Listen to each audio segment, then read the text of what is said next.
Chapter 86. The atmosphere at the scene was already awkward to the extreme. Qingya wished that she could bite Yi Hua to death. The words that I used just now had the intention of belittling him. I really didn't know that he was a cultivator. Qingya could be heard saying apologetically, "I'm sorry, I really didn't mean to slander you." Jian Yuan, everyone. Qingya opened her beautiful eyes wide, feeling that she had said the wrong thing again. Really? Being pregnant makes one foolish for 3 years. No.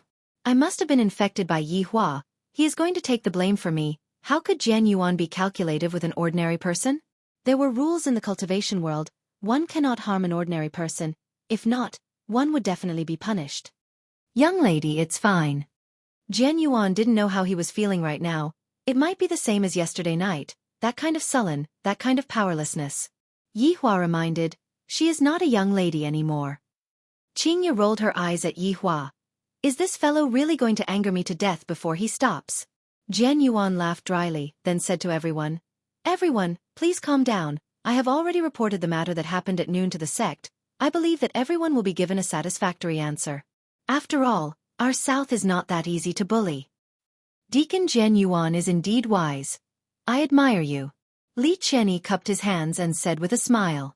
Jia Gao Ao said heroically, "Deacon Jian Yuan, let's not talk about anything else. I will donate 10 million to add food for your esteemed sect." Me too. Yusis shouted out too. Me too. Shen Tao took a look at Qingya and shouted out too. Jian Yuan thanks everyone here. Forget about the money. I have a presumptuous request. Jian Yuan smiled with his hands behind his back. He had the demeanor of an expert, and his temperament became faintly discernible, not at all like a person who was being hung up. Han Wei said, "Jian Yuan is too polite. If there is anything you need, just say it. As long as it is within my capabilities, I will definitely do my best." Actually, it's nothing much. I heard that everyone bought a mountain together and is preparing to develop it. My sect is also interested. The money will naturally be given to everyone, and also my sect's miraculous medicine. Hearing that, everyone's expression immediately stiffened for a moment, but they who were cunning also instantly came back to their senses. Yi Hua could be considered to know what Jian Yuan was planning. From the looks of it, the reason why these few people dared to be so arrogant was all because of that mountain, and this Jian Yuan was planning to get a share of the loot. Lord Zhou was also a little puzzled. Recently, they had indeed teamed up to develop a mountain.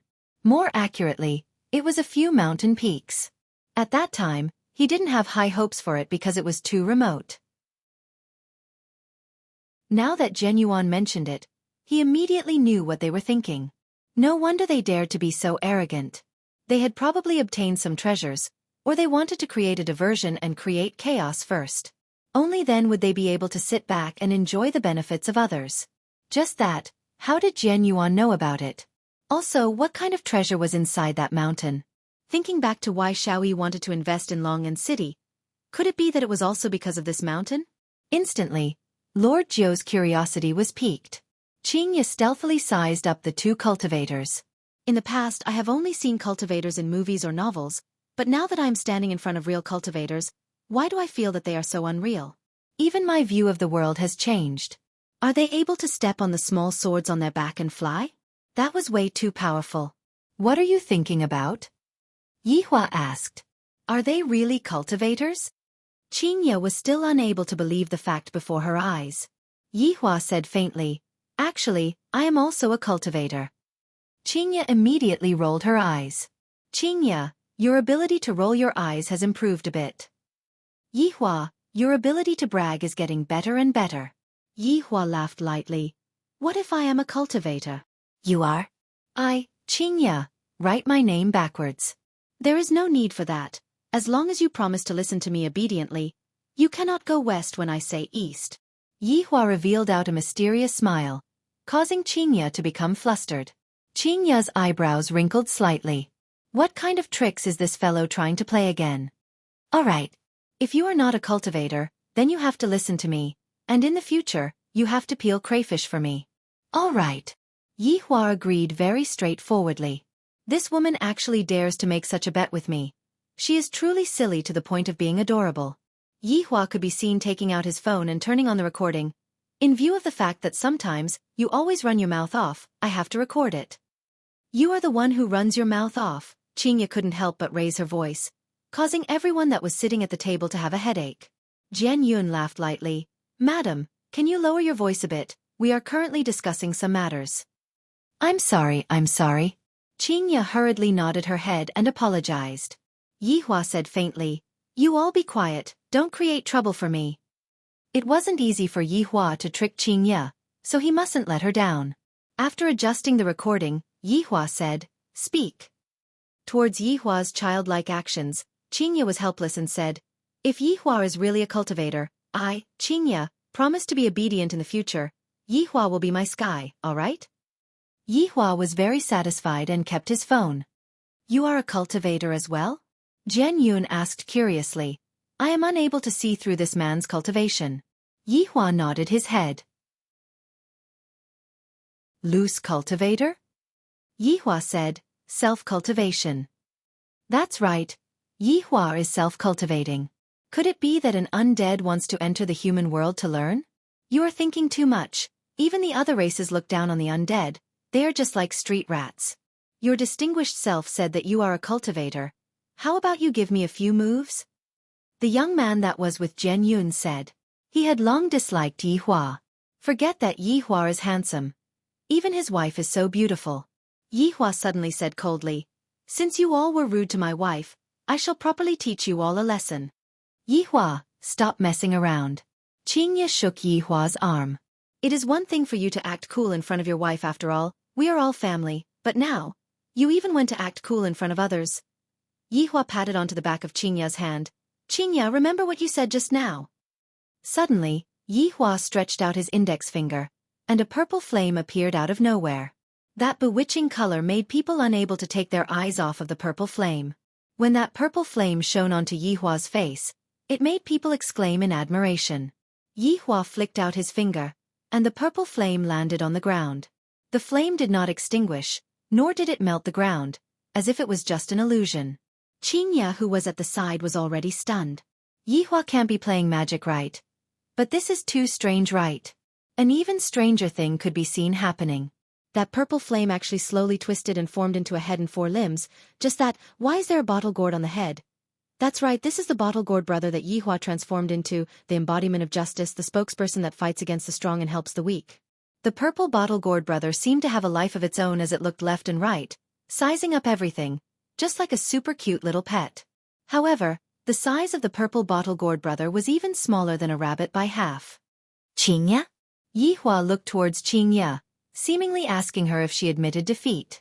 Qingya looked at Yihua dumbfoundedly. Even if you beat her to death, she wouldn't believe that my man is actually a cultivator. How is this possible? Thinking back to the things that happened these few days, so he wasn't acting cool, and what he said was all true.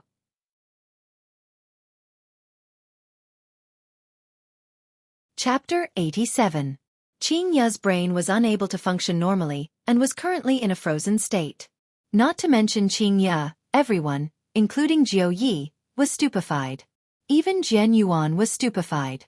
To casually create a living spirit, how is this possible? The face of the young man at the back was filled with disbelief. How can he be a cultivator? This is definitely fake. Evil arts of the pugilistic world. Watch my sword. The young man immediately pulled out his sword and stabbed towards the Calabash brother. I want to expose his lies and let everyone here know that he is a gigolo. I also want that beauty to know that he is a swindler. The purple Calabash brother looked at the incoming sword curiously and did not move at all. However, the sword that was glowing with white light easily pierced through the body of the Calabash brother. Everyone couldn't help but let out a sigh of relief. A complacent look appeared in the young man's eyes. He even looked towards Yihua, seemingly saying that this little thing is not much. I killed him easily. Yihua did not say anything and poked Qingya's forehead. Stupid. Qingya came back to her senses and said, You are the stupid one. How do you want to deal with them, you decide. Yihua said indifferently. In any case, I didn't do it myself, so I didn't break the rules. Qingya punched Yihua. What do you mean deal with them? Your Calabash brother was pierced through the heart. Pierced through the heart? Yihua smiled and did not say anything. The purple Calabash brother touched the sword and seemed to be very curious. However, just this small action of his made everyone gasp in shock. He didn't die. The young man turned pale with fright and tried to pull the sword out with his right hand, but the Calabash brother grabbed onto the sword and seemed to be very unhappy. "This is my toy. Back off," Jian Yuan shouted lightly. "Deacon, I can't pull it out." The young man was very helpless. Just what the hell is this Calabash brother? Suddenly, a purple light emitted out from the hand of the Calabash brother, and the sword was instantly wrapped up. The young man revealed a look of shock and immediately let go of the sword. The Calabash brother swung his hand, and the purple sword floated in the air, looking very dazzling. "Qingya, do you want them to live or die?" Yihua asked Qingya, who was absent-minded. Qingya looked at Yihua blankly. She was getting more and more confused about Yihua. Just what kind of person is he? He knocked on the silly woman's head and said, "You look pretty cute in this adorable way." Why did you knock my head?" Qingya rubbed onto her head petulantly. "You haven't answered me yet." "Answer what?" "They have offended you. It's not like other people did it on purpose. Forget about it, forget about it," Qingya said in a low voice. In the end, Qingya was still just a little woman. After hearing what Qingya said, Yihua let out a sigh. "Qingya, you should know that offending you is equivalent to offending me. Have you ever thought about it?" After hearing that, Qingya remained silent. "I'll let it go this time, but don't make the same mistake next time." As the wife of a supreme overlord, not only did she have to consider herself, she also had to consider her husband's face. Qingya bit her lips, not knowing what she was thinking. However, everyone listened to the conversation between the couple. They were simply showing off to the extreme. What did they mean by offensive? Did they think they were emperors? However, they only dared to think about it and didn't dare to say it out. They were afraid that the purple sword in the sky would give them a chill. At noon, the juniors were all annihilated. Could it be that the seniors are going to die together with them at night? Jiu Yi finally understood the advice that his big brother gave him before he died. This boss is truly a cultivator, and his strength is even stronger than Jian Yuan, truly formidable. The purple Calabash brother lightly leaped onto the purple sword that was floating in the sky, then began flying around. That small posture of his was like he was skiing, showing that he was having a lot of fun. "Mr. has great strength." Jian Yuan cupped his hands and said. Yihua said, "Didn't you say that you wanted to spar with me?" Jian Yuan's heart sunk. This Calabash brother looks very childish, but from the looks of it, his strength has definitely reached a terrifying level.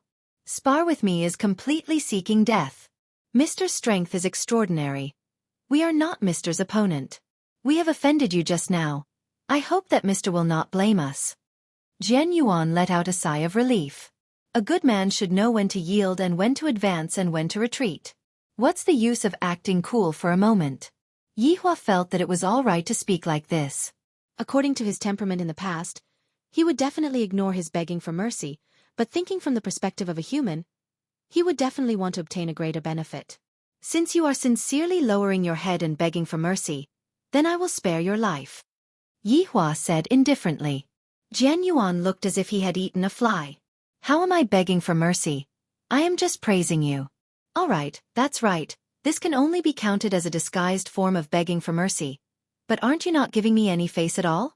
Right now, everyone didn't even dare to breathe loudly. Even Jian Yuan Deacon has to lower his head and admit his mistake. Then what do we count as? That purple sword that was floating in the sky was like a death sentence. Whoever dares to speak carelessly would have their heart pierced through. Jian Yuan Deacon, since the boss has already spared your life, you should smile, don't frown. Jiu Yi suddenly stood up and said with a smile, having the intention of hugging onto Yihua's thigh. Why the F***K am I supposed to smile? Will I beg for mercy? I will never beg for mercy in my entire life. This is the last time I will beg for mercy. Next time definitely won't, no. There won't be a next time. Why did you all butt in? Yihua asked curiously. Jian Yuan went into a daze, then played dumb and said, Mister, what do you mean? Bayou. The purple sword had already appeared in between Jian Yuan Deacon's eyebrows. Calabash brother was lying on the body of the sword, posing like a drunk concubine. If not for the fact that the situation wasn't right, Qingya would definitely laugh out. Jian Yuan didn't know why, but his body was already out of control. This sword might was too huge. But it was only released by Calabash Brother, who was lying on the body of the sword, and from start to finish, that man had only thrown out a purple flame. Think about what I mean, Yi Hua said unhurriedly, while playing with Qing Ya's finger. It was rather tender and smooth. Mister, this is... I don't care what reason you have, I will ask and you will answer. Furthermore, there are a lot of people who are smarter than you here, Yi Hua said coldly. If not for Qing Ya being soft-hearted, she would have already poked his forehead. In any case, it wasn't me who did it, it doesn't count. Jian Yuan was sweating profusely. Why am I so unlucky these 2 days? Sailor Moon and Calabash Brother. I actually got bullied by a character from an anime. Can I still have fun? Why is there such a strong person in this Longan city? After I return this time, I definitely have to report to the sect. I will not stay in Longan city even if I am beaten to death. Mister, there is a dragon vein under the mountain that they bought. Dragon vein? Yi Hua went into a slight daze. And here I thought that it was something that made them fight over it. To make such a big fuss over a mere dragon vein. Under the dragon vein, there are a lot of treasures, pills, orbs, techniques, and so on. Jian Yuan had the heart to cry, and he took out everything. Yi Hua waved his hand, and Calabash Brother instantly dissipated. The purple sword also returned back to its original form and fell onto the ground. And those wealthy merchants' eyes were opened wide. There are orbs and techniques. No wonder our Yunfeng sect wants to butt in.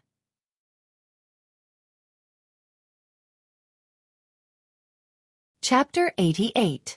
There was no longer any meaning in staying here any longer. Pulling Qing Ya, who was absent-minded, Yi Hua said, Xiaojiu, call a car over. Lord Zhou immediately stood up.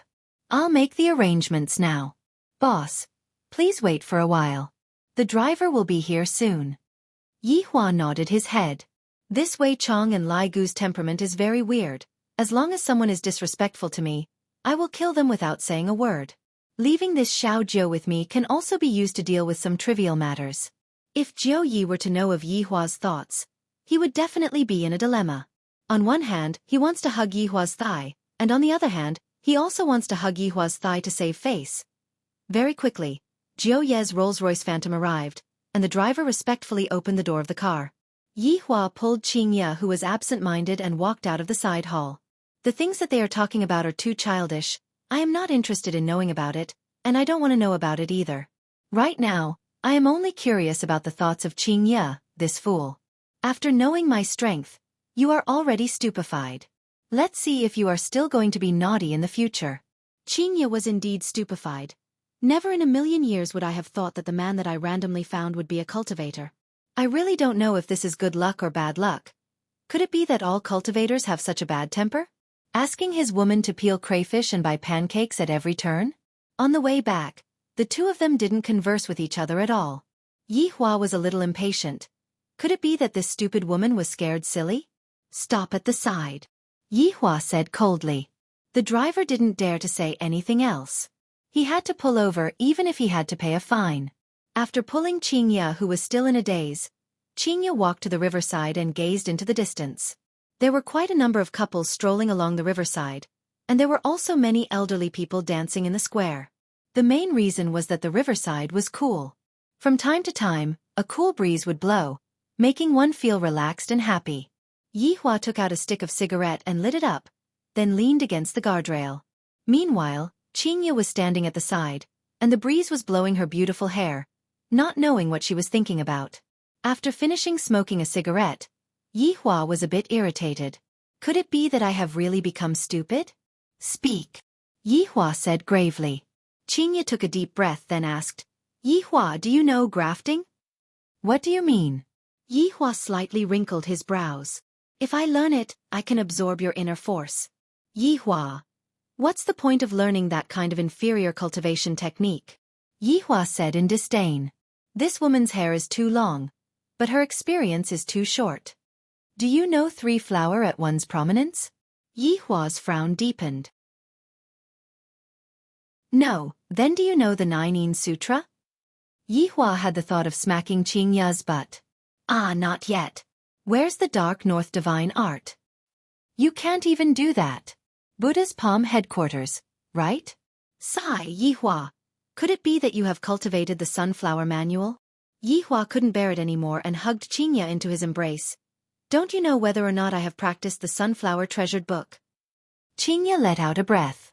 Just now, I just wanted to tease Yihua a bit, and upon discovering that he is still the same as before, I can finally be at ease. Just that, with the additional identity of a cultivator, I don't know if I will be able to gain face for myself if I were to tell others about it. For example, other people say, "My husband is worth tens of billions. Where does your husband come from?" Qingya placed her hands on her waist and shouted out proudly, "Your husband is nothing, my husband is someone from the cultivation world." If Yihua knew what Qingya was thinking right now, he would definitely give Qingya a lecture. To actually compare yourself with that kind of low-rank job. Are you really someone from the cultivation world? Qingya asked. Yihua didn't know how to reply. What the hell is the cultivation world? If I were to deny right now, would she go back on her words? After all, what I am betting on is whether I am a cultivator or not. However, admitting that I am a cultivator, I feel really low. However, for the sake of teaching Qingya a lesson, I might as well be a little low. Seems like for this woman, my bottom line is getting lower and lower. Yes, Yihua said indifferently. Then, are you very powerful, the kind that can blow up a car with a punch and can even fly into the sky? Yes. Then, can I fly on a sword? Can I fly into space? But there is no oxygen. Yihua, do you not want to breathe anymore? A few black lines appeared on Yihua's forehead. No wonder you were like that night. So you are a cultivator, you must have taken your medicine. Yihua was really angered and said coldly, "You can come and give it a try tonight." TSK, I won't fall for it.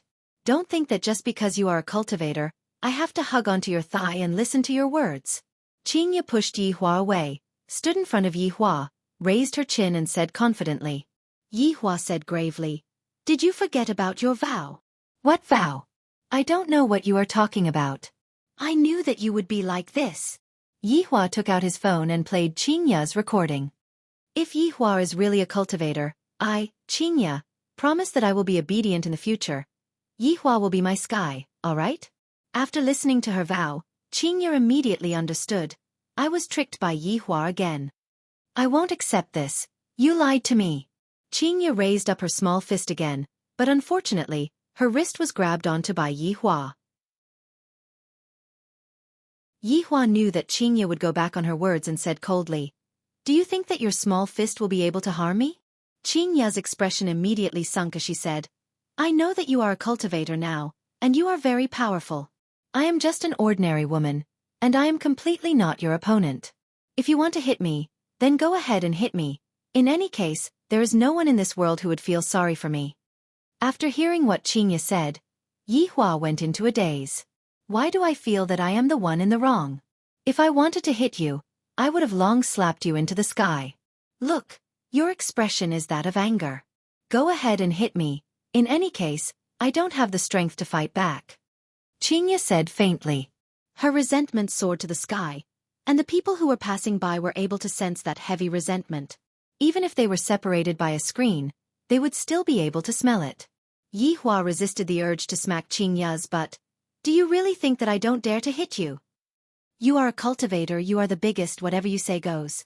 Qingya spread out her hands helplessly. "Don't compare me with cultivators." Yihua shouted out lightly. "Cultivators are nothing. Just a fart is enough to crush us to death." "Sigh, my husband is using his identity to oppress me, sigh." Yihua suddenly felt that if he were to tell her a little bit of things, she would be able to soar into the sky. If I had known that this would happen, I would have kept it a secret. To actually say that I am using my identity to oppress me, you are clearly the one who lost the bet. Seeing that Yihua was not speaking, Qingya rubbed her ankle and said lightly, "I can't walk anymore. Take a taxi by yourself." Yihua said petulantly, then lit up another stick of cigarette. Qingya snorted coldly, then made a flower-pinching finger gesture. "I don't know who was the one who said that as long as my ankle hurts, you will have to carry me on your back. And you are even a cultivator. Your mouth sure is full of nonsense." Cough, cough, cough. This was the first time that Yihua choked on his own cigarette. Originally, I wanted to use the recording to educate Qingya, but in the end, I didn't expect that my identity would instead become a handle that Qingya could use against me. She is even a cultivator. If I were to tell her my real identity, things would get out of hand. Forget it, I will just slowly walk back. The identity of a cultivator is noble. How can I carry my wife on my back? If this matter were to be spread out, I would lose so much face. Qingya suddenly added a sentence.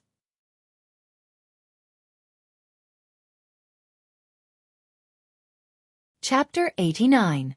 Come up. After a while, Yihua suppressed the impulse in his heart and shouted out coldly. A trace of a smile appeared on the corner of Qingya's mouth, then she turned her head and said, Really? You won't throw me into the river, right? Come up. I don't want to say it a second time. Yihua really wanted to turn back time. This woman is truly much smarter than what I imagined her to be. Qingya immediately arrived behind Yihua and patted on Yihua's back. Squat down a bit, as the almighty supreme overlord. Yihua felt tired and helpless as he slowly bowed his body.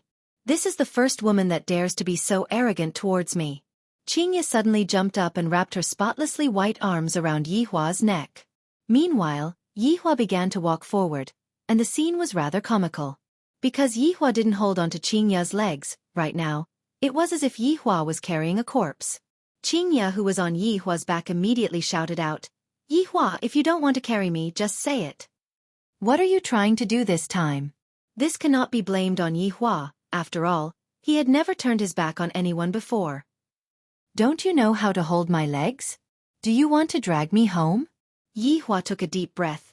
You are the first woman who dares to shout at me. What's wrong? Did I hurt the dignity of the cultivators? Don't mention cultivators to me. Right now, Yihua hated cultivators to the core, and he really wanted to get rid of all of the cultivators. It was precisely because of the cultivators that he was teased by this woman. Qingya pouted and did not provoke Yihua anymore, because she discovered that Yihua was currently walking towards the riverside. Unknowingly, Qingya walked to the street, and Qingya became the object of envy of all women. Look at the others. They all know how to carry their girlfriends. Why don't you carry me? Then why don't you look at other people's girlfriends' bodies? As long as I carry you, you have to give me mouth-to-mouth resuscitation. You're so annoying. You want to take advantage of me again? The skinny man was already in despair. Was I talking about taking advantage of her? I'm talking about how fat you are. Oh my God, this is so hopeless. Leaning on that broad and sturdy back, Qingya felt extremely safe. Towards the envious gazes that other people were casting at her, she also happily accepted them. If you guys have the ability, then go and find a cultivator husband to carry as well. Yihua. Qingya called out softly. Yihua lightly nodded. In actuality, he was silently praying in his heart that Lai Gu and Wei Chong must not see this. Will you really hit me? Yihua stopped his footsteps and immediately slapped onto Qingya's perky butt. Do you think that I dare or not? Qingya was stupefied. This fellow actually dared to spank my butt in front of so many people, shameless. Without waiting for Qingya to start scolding, Yihua took the initiative and said, I have a voice recording as evidence. You better be more obedient in the future, if not, I will spank your butt until it is swollen. Qingya pouted her small mouth. Humph, you are a cultivator, so of course you can only rely on your martial strength. Yihua remained silent. I swear. Tonight, I am going to properly teach Qingya a lesson and let her know the consequences of going back on her words. Not long after, Yihua arrived at Leisure Bar while carrying Qingya on his back.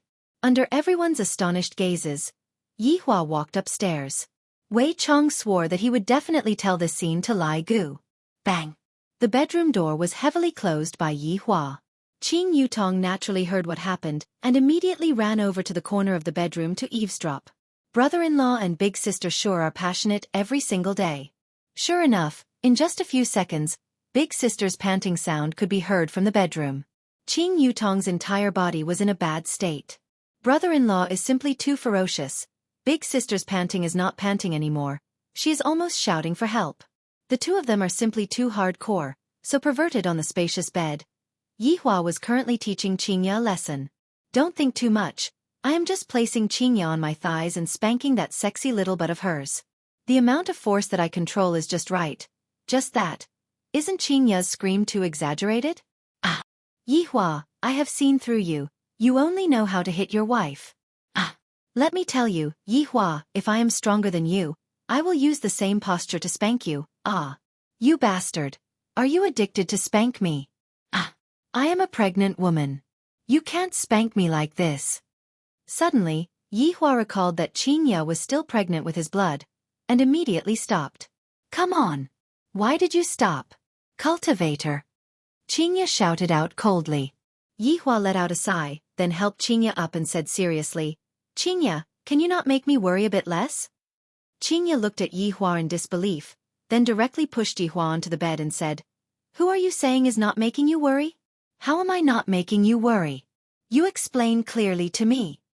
Yihua was a bit absent-minded as he stared at the face that was right in front of him and that charming red lips. Suddenly, he recalled that night, that soft feeling, and expressed that he still wanted to try. Sure enough, under Qingya's adorable expression, Yihua kissed onto Qingya's lips. Yihua thought to himself in his heart, it is still that kind of soft and a bit sweet. Bang! At this moment, the door was suddenly pushed open by Qing Yutong. Yihua and Qingya who were on the bed immediately looked at Qing Yutong who suddenly appeared with cold eyes. I heard that the two of you didn't make a sound, and I thought that the two of you had perished together. I will leave now, the two of you can continue, don't bother about me, bye-bye. Qing Yutong immediately left. The gaze of brother-in-law and big sister is so scary. Yihua pushed Qingya away and said calmly, I am going to take a bath. In actuality, his heart was not calm at all. Oh! Qingya, who was angry just a moment ago, also cowered and sat cross-legged on the bed in a daze. The atmosphere between the two of them immediately became awkward. Even after Yihua came out from the bath, Qingya did not say anything and just rushed into the bath. After that, the two of them just lay on the bed, one on the other side, and neither of them spoke first. Is your phone turned off? Yihua asked lightly. He was unable to hold it in anymore. Qingya's tone was also not that cold. It is turned off. Just that, the two of them spoke one after another, and the atmosphere instantly quietened down. Roughly half an hour later, Qingya finally could not hold it in anymore and asked lightly, Are you asleep? If you want to come over, then come over. Yihua said faintly. This woman really wants to save face. Qingya snorted and lightly moved her body, then closed her eyes and hugged onto Yihua, as if by doing this, she would not find out. She was purely deceiving herself. Just that, Yihua's heartbeat is a bit fast today. Why is my heartbeat also following the rhythm? This fellow is indeed messing around with the rhythm. Yihua, you are a cultivator, and I am just an ordinary person, will you? Before Qingya finished speaking, Yihua interrupted and said solemnly, I won't. This was the tacit understanding that a husband and wife should have. There were some words that the other party did not need to finish speaking, and the other party would know. Yihua was just like this.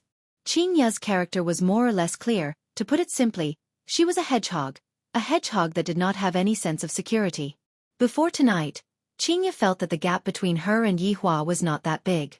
In any case, Yihua was also the boss of a bar, and both of them were bosses. However, now it had changed. Yihua was not only a boss, he was also a cultivator, and in the novels he was able to ascend to immortality. The huge sense of loss made Qingya very melancholy, feeling that Yihua was suddenly very far away from her. Thus, she made Yihua look as angry as usual, and the facts proved that Yihua was still the same. However, she kept feeling that she would lose Yihua, perhaps on the day when the child was born. After all, the promise that she made on that day was still lingering in her mind.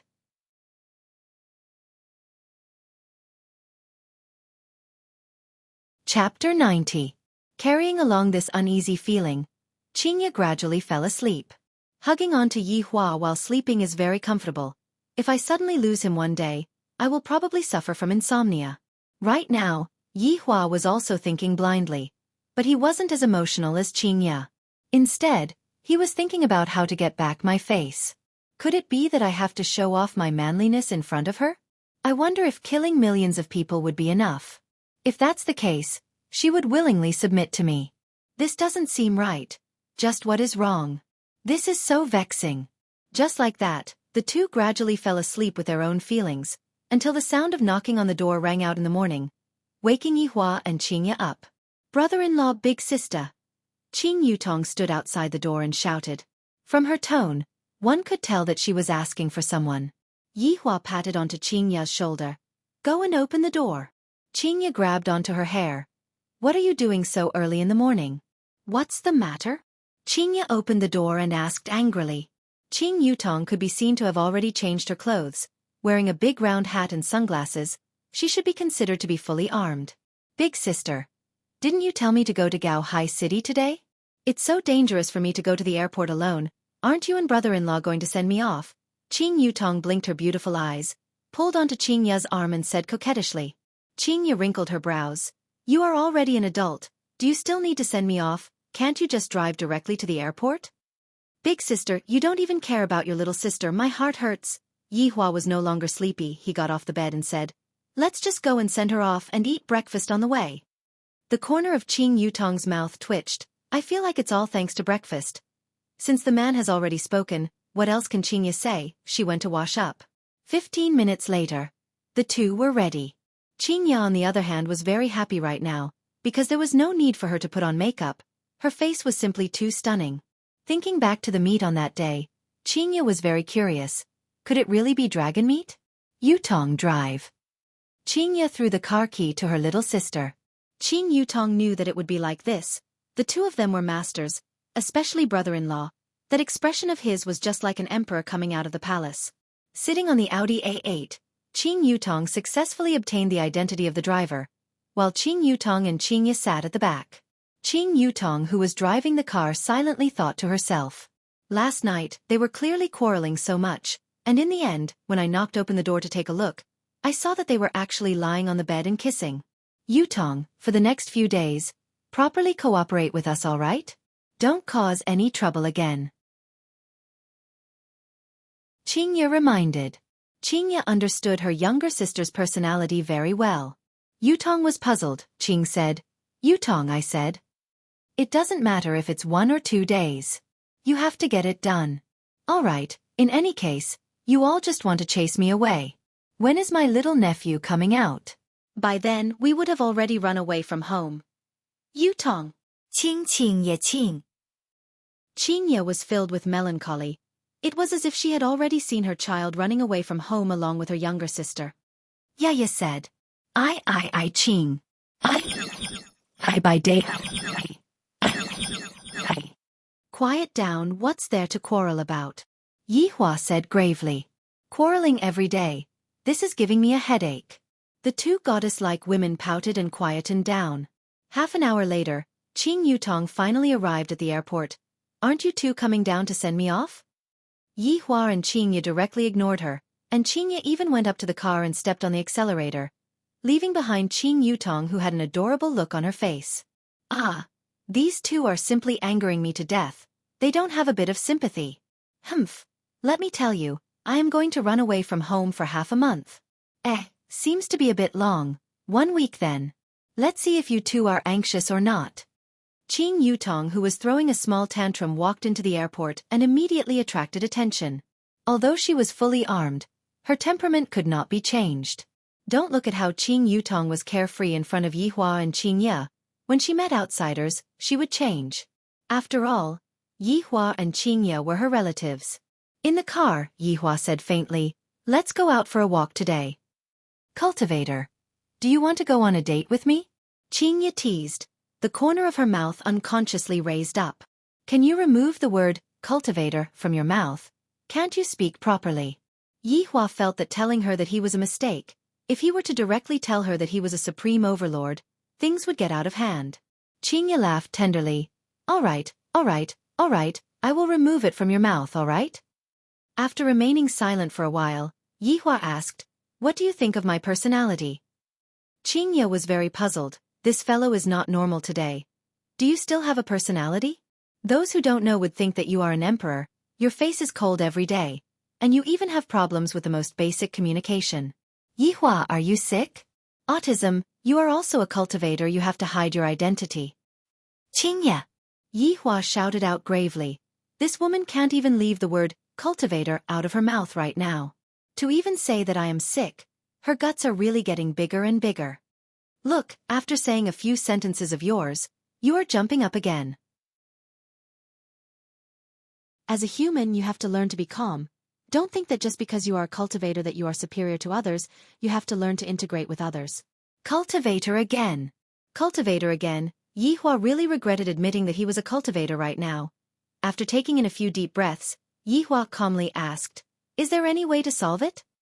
"Do I really have to solve it?" Qingye found it hard to believe. Yihua couldn't be having a fever today, right? "I'm thinking too much." Yihua just felt that learning human nature was not something that one could learn on the surface, one had to put it into practice.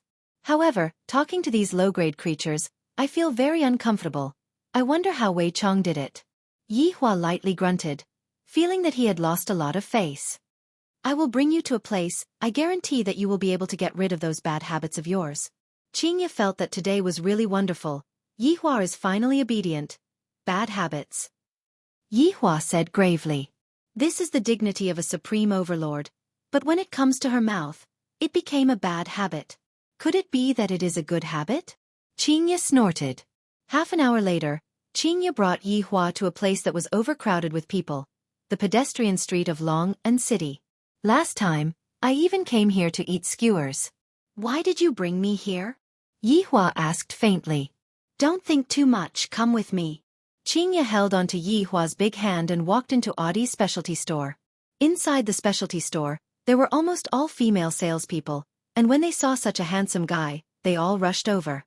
When they saw the woman beside Yihua, they immediately stopped their footsteps. The woman was so beautiful that it made people feel ashamed of their inferiority. Qingye sized up the sportswear, then looked at the suit that Yihua was wearing. "Don't dress so solemnly all day, when it is time to relax, relax." Yihua remained silent.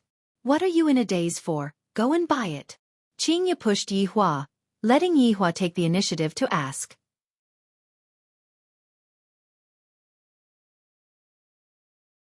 Chapter 91. Yihua's breathing became a bit hurried. Are these small fries even qualified to talk to me? However, I have to assimilate into the human race. Assimilate? If I am unable to control my emotions later on, Qingye will have to take the blame. "Come over," Yihua shouted out gravely. The big sister was given a fright as she walked towards Yihua while trembling with fear, and her face was a bit pale. Qingye held onto her forehead. "Can you be a bit more gentle? What are you being so fierce for? Fight."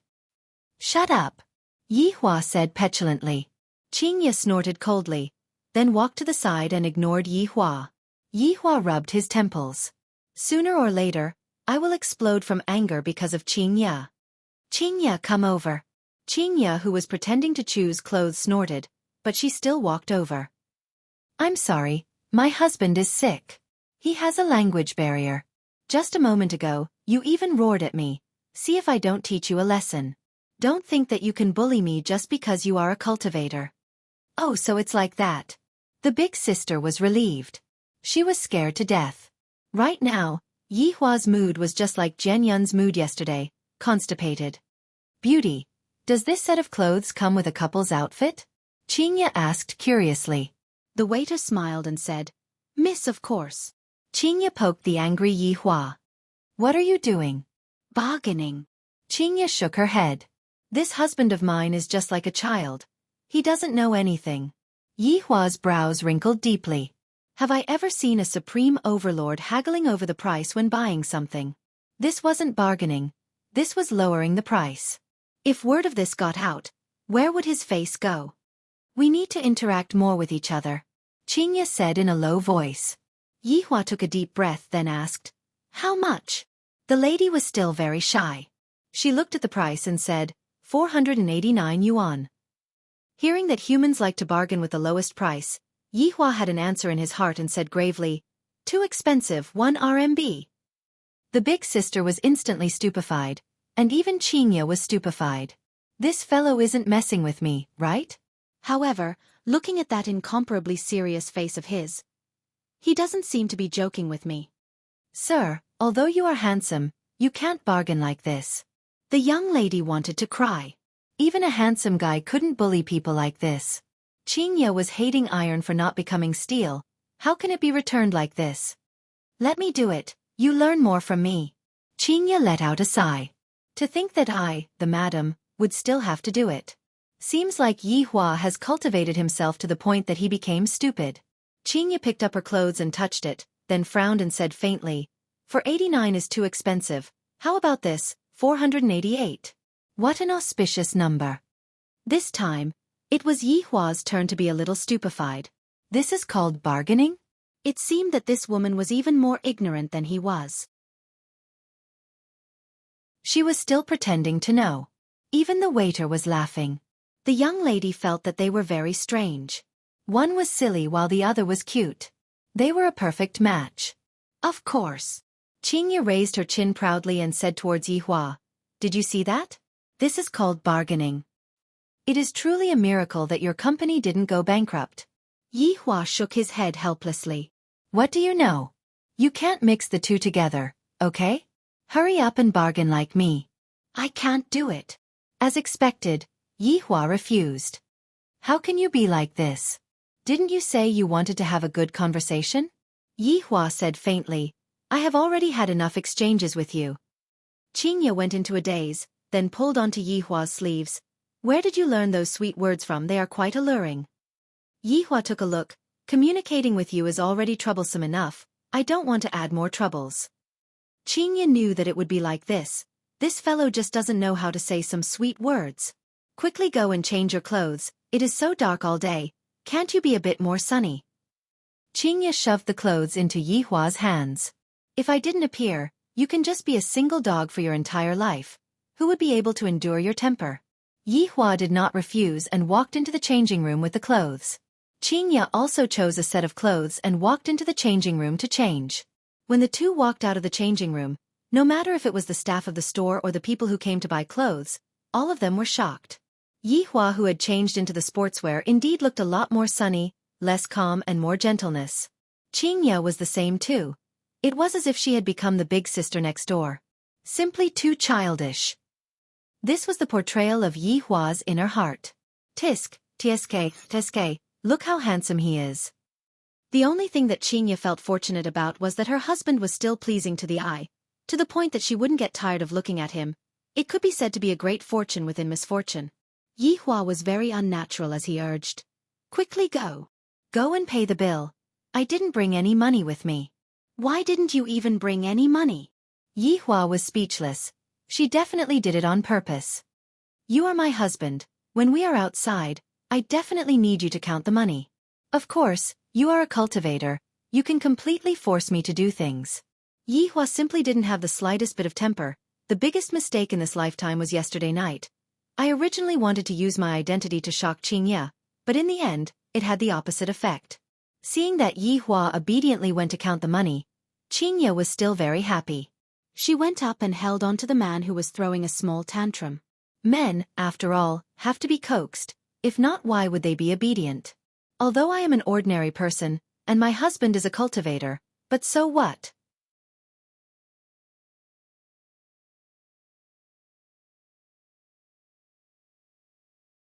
Chapter 92. After getting on the bus, Qingye quickly fell asleep while leaning on Yi Hua's shoulder. It was only at this time that Yi Hua felt that Qingye was very obedient, and when she woke up, she became like a little demon. After half an hour of driving, the two got off the bus and changed into the minibus. Who knows where this minibus is heading to? "Teacher, stop for a moment." Looking at the scenery outside, Qingye couldn't help but shout out. After getting off the car, Qingye stretched her body and said comfortably, "The air here is fresh." Yi Hua lit up a cigarette, expressing that he was very bored. A truck carrying pigs passed by, and the truck carried a strange smell. Qingye's comfortable face immediately turned black, and even Yi Hua's face was the same. "This is the good place that you chose," Yi Hua said petulantly. Qingye was a little embarrassed. "How would I know? Can't you treat me a bit more gently? Hold my hand and close your eyes." "What? You want to steal a kiss from me again?" Qingye's heart was beating faster. "Who wants to kiss you? I am just changing places." Yi Hua let out a light sigh. "I really don't know what she is thinking about all day long. Tisk, let's see what kind of flower you can conjure up." Qingye snorted coldly and pulled onto Yi Hua's hand. 1 seconds later Yi Hua said, "We're here." Qingye slightly opened her eyes. Just a moment ago, everything in front of her eyes had changed. What she could see was a green lake, and all around her were towering trees. This was the real utopia. Yihua, have we transmigrated?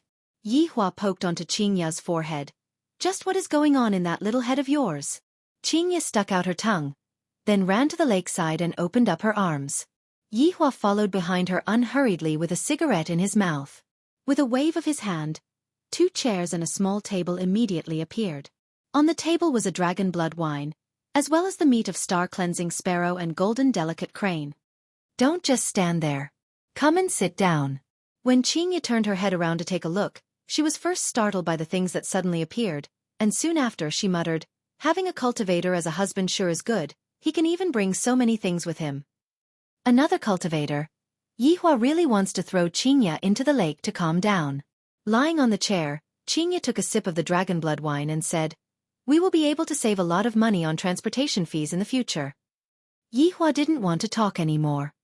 Yihua, are you able to transmigrate to another world? Qingya asked curiously. It's simple. Upon hearing that it was okay, Qingya became interested. When are you going to bring him over to play with me? Let's talk about it after you give birth. That's true. Speaking of children, Qingya rubbed onto her flat stomach and asked curiously, Yihua, will our children be like Superman when they are born? Qingya, don't compare children with those inferior races. Yihua said in displeasure. Qingya muttered, I'm just asking, why are you getting angry again? After eating a small mouthful of the star-cleansing sparrow's meat, Qingya seemed to have thought of something, and her mood instantly became gloomy. Yihua. How long can you two live? Qingya asked gravely. Yihua finally knew what Qingya was thinking about. This woman is actually worried about this. Thus, I decided to tease her a little. A very, very long time. Yihua said leisurely. Then when I get old, will you still be so young? Qingya's eyes turned red. When I think about how old I am, and how Yihua is still the same as before, I even have the heart to die. This silly woman, she is eating the star-cleansing sparrow's meat, and she is still worried about her appearance. Yihua said faintly, if nothing unexpected happens, it will be like this. This time, Qingya was really sad, and tears of helplessness fell out from her eyes. If only Yihua was an ordinary person. Yihua didn't expect that Qingya's reaction would be so big. He was startled for a moment, then said slowly, of course I also have a way. What way? Teach me. Hearing that there was a way, Qingya was like a person who was drowning, tightly grabbing onto that life-saving straw. For people like us, every part of our body is where the essence lies, so...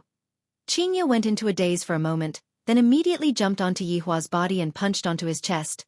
Yihua, I didn't expect you to be so shameless and perverted. Yihua lightly hooked onto Qingya's chin and said with a light smile, such a beautiful face, how can I bear to let you grow old? You are teasing me again, Yihua, I hate you, what a silly woman. Yihua laughed out loud, then hugged onto Qingya's soft and delicate body. Hugging onto my body feels very comfortable.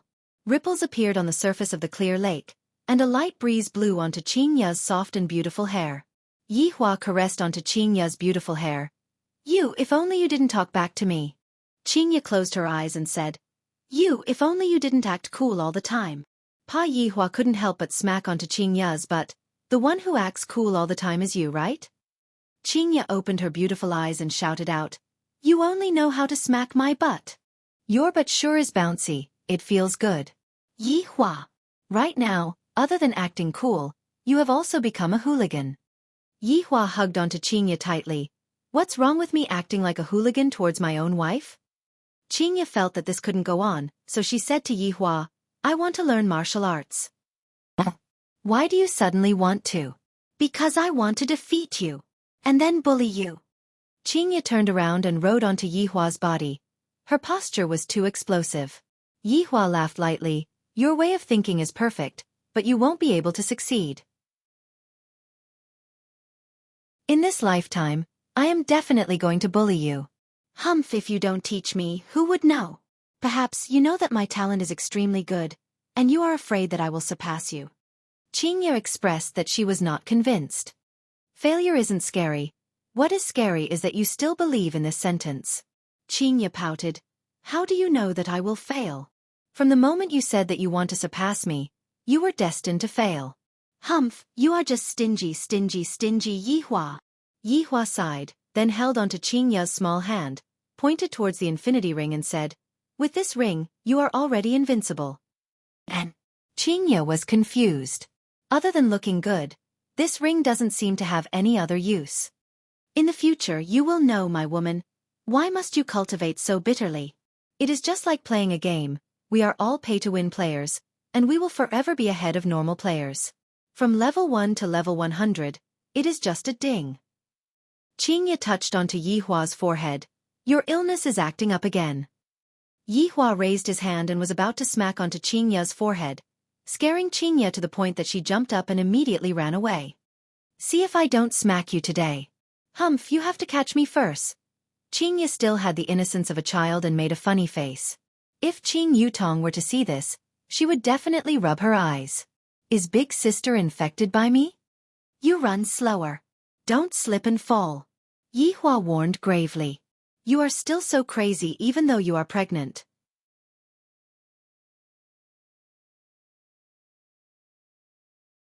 Chapter 93. Suddenly, a cry for help came from the forest. A man covered in blood rushed out. His panicked face made it seem as if there was a great flood or fierce beast behind him. Save me! Save me! The man ran towards Qingya, who was in a daze. Unexpectedly, his legs became crooked and he tripped over himself. He slid for a full 3 meters before finally stopping in front of Qingya's feet. His chin was almost bruised. Yihua snorted coldly. How can my woman be touched by someone like you? Yihua, quickly come and save them. Qingya finally came back to her senses and shouted out loudly. Yihua walked over unhurriedly and sized up the man. He discovered that the man did indeed have injuries, but the injuries were not as serious as what he had shown. Furthermore, the fainting that the man was showing right now was just an act. Qing Yuan felt that he was really unlucky today. He heard that this mountain range was extraordinary, so he specially came over to check it out. In the end, he bumped into a disciple of the Cloud sect. Luckily, he escaped quickly, but he also discovered an unknown secret. If this news were to be leaked out, the entire cultivation world would be shaken. The Cloud sect actually secretly dug up a dragon vein. However, he was injured. If he continued like this, he would definitely be caught. Coincidentally, he saw a couple camping by the lake. After observing them for a while, he felt that they were both good people. After all, they were so in love with each other. The beautiful woman was running around like a child, shouting for him to come and catch her. She was really cute and kind. The man doted on the woman very much, so he was probably a kind-hearted person. When he saw someone like him in trouble, he would definitely help.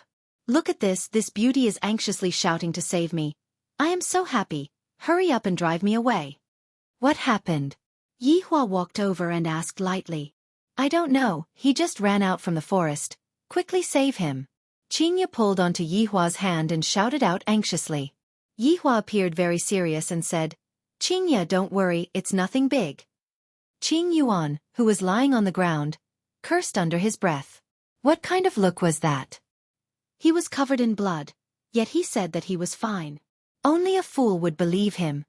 Then, I can rest assured. Qingya patted on her chest and let out a sigh of relief. Qing Yuan froze. How could you believe such words? Don't believe a man's mouth. Believe your own eyes. Qingya naturally believed in Yihua. After all, Yihua was a cultivator. Then, why isn't he waking up? Qingya walked over to Qing Yuan's side and asked curiously. He might have fainted from the fall. Just get some water to wake him up. That's right, why didn't I think of that? Qingya slapped onto her forehead.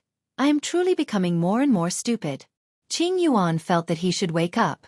There were wounds on his body, and he couldn't touch water. Just as Qing Yuan was thinking, a comfortable feeling spread across his face, and his body couldn't help but tremble. Yihua, it's moving. It moved. But why hasn't she woken up yet? Not enough water. Oh! Qing Yuan was shocked. He couldn't do this. He was about to wake up. Cough, cough, cough. Qing Yuan coughed violently. Perhaps he wanted to make it look more realistic, so he used a little more force. Who knew that he would cough out blood? He couldn't stop coughing. Qingye was frightened by the bloody scene in front of her. Yihua, is he going to die? He's fine. He's just coughing out blood. He'll be fine soon. Qing Yuan's heart crumbled. Who the F*ck would cough up blood like this? How could these two people not know this common sense? 1 minute later. Yihua, why hasn't he stopped? Seems like he has a lot of blood. Qingye, lay him down. Yihua said faintly. Without waiting for Qingye to act, Qing Yuan had already laid down himself. Could it be that Yihua is going to give me artificial respiration? Such a beautiful woman. I'm so happy. What do we do next? Qingye asked curiously. Yihua pointed at Qing Yuan's chest. This person's blood is all accumulated in his chest. If we don't take care of it in time, he might suffocate to death. Ah, so serious. Qingye was shocked. Qingye, use your foot and step on his chest. Use a bit of strength, and he will be able to vomit out all of the extravasated blood. Yihua said very earnestly, and Qingye had never seen Yihua being so earnest before. Qingye wrinkled her brows. Will it really work? Qingye, look at how much pain he is in. Hurry up. Qing Yuan couldn't care so much anymore. These two are simply inhumane. I am already coughing out blood, and they still want to step on my chest. Do they even have a bit of medical common sense? This beauty actually believed in my words. Cough. No. Cough, cough, cough. Qing Yuan wanted to leave. He didn't want to be stepped on by Qingye. Qingye took a deep breath. Mister, don't be anxious, my husband will cure you. Cure your sister. How is he going to cure me? He is going to take my life. You are going to be his accomplice. Bear with it a bit. Qingye closed her eyes and raised her foot. Cough, cough, cough, cough. Qing Yuan went crazy. Even if you want to step on my chest, you should at least open your eyes. Who would step on my chest with their eyes closed? Sure enough, Qingye did as Yihua said and heavily stepped on Qing Yuan's chest. As expected, the coughing stopped, and Qingye let out a breath. Yihua's method is really useful. Yihua couldn't help but shiver. The place where Qingye's foot landed was too dangerous. Not to mention coughing. Even if it was a heavy injury, one would still faint. Opening her beautiful eyes, Qingye looked at the place where her foot landed and took in a breath of cold air, then immediately looked towards Yihua. Yihua. I didn't do it on purpose. I just wanted to save him. Yihua shook his head. Quickly go and get some water to splash him to wake him up. Qingye, who was embarrassed, immediately took some water and splashed it on him again. When he wakes up, I will definitely apologize to him. I really didn't do it on purpose. Qing Yuan really fainted. Originally, I was still fine.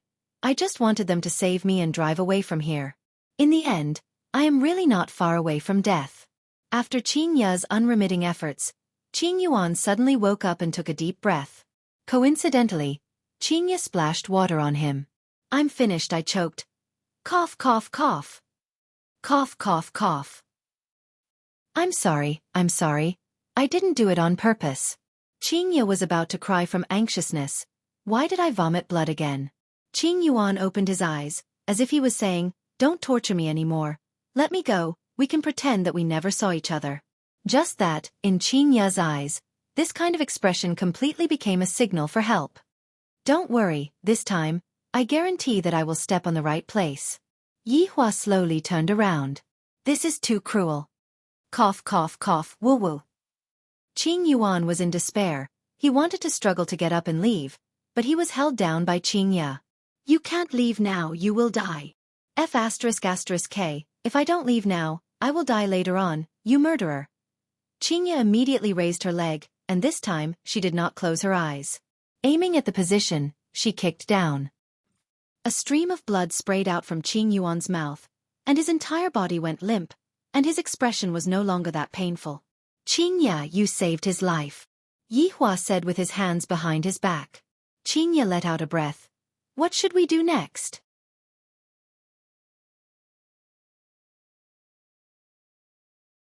Chapter 94. At this moment, two men in green robes ran out of the forest and saw Qing Yuan lying on the ground. Qing Yuan, on the other hand, seemed to have seen a life-saving straw, and with strength that came from who knows where, Qing Yuan crawled forward with all his might. Save me! Quickly bring me away! the two disciples of the Cloud sect were dumbfounded. Just a moment ago, this fellow was running with his life on the line. How did he become so withered in just a few minutes? It was as if he had masturbated dozens of tubes. Qingye said apologetically, "Just now I was saving him and accidentally stepped on the wrong spot." This was the first time that Cloud sect's disciples heard that one has to step on someone to save someone, and they were a bit stupefied. But no matter what, they had found them. One of the men cupped his hands and said, "Thank you both. Farewell." Qingye also cupped her hands. "About that. Take care." Qing Yuan shed tears of remorse. He no longer believed in TikTok. Who said that a good-looking person would have a beautiful heart? If God gave him another chance, he would definitely not ask them for help, even if he had to die. "Yihua, I really didn't do it on purpose." Qingye apologized. Yihua took out a tissue and wiped off the sweat on Qingye's forehead. "All right, didn't you save her?" "But Don't worry, this is a medical accident, it wasn't done on purpose." After hearing Yihua's explanation, Qingye felt relieved. That's right, this is only a medical accident. In actuality, this kind of treatment was indeed effective, and it wasn't because of Yihua's ill will. Yihua just wanted to punish this man. To actually dare to lie to me, it is already good enough that I didn't kill this man. Cloud sect's disciples were currently carrying Qing Yuan back to the sect, and one of the disciples cried out in surprise, "Senior brother, he is bleeding. Isn't bleeding normal?" But the location of the bleeding is not normal. Qing Yuan no longer felt anything. When he lowered his head to take a look, he immediately fainted. That woman is so terrifying.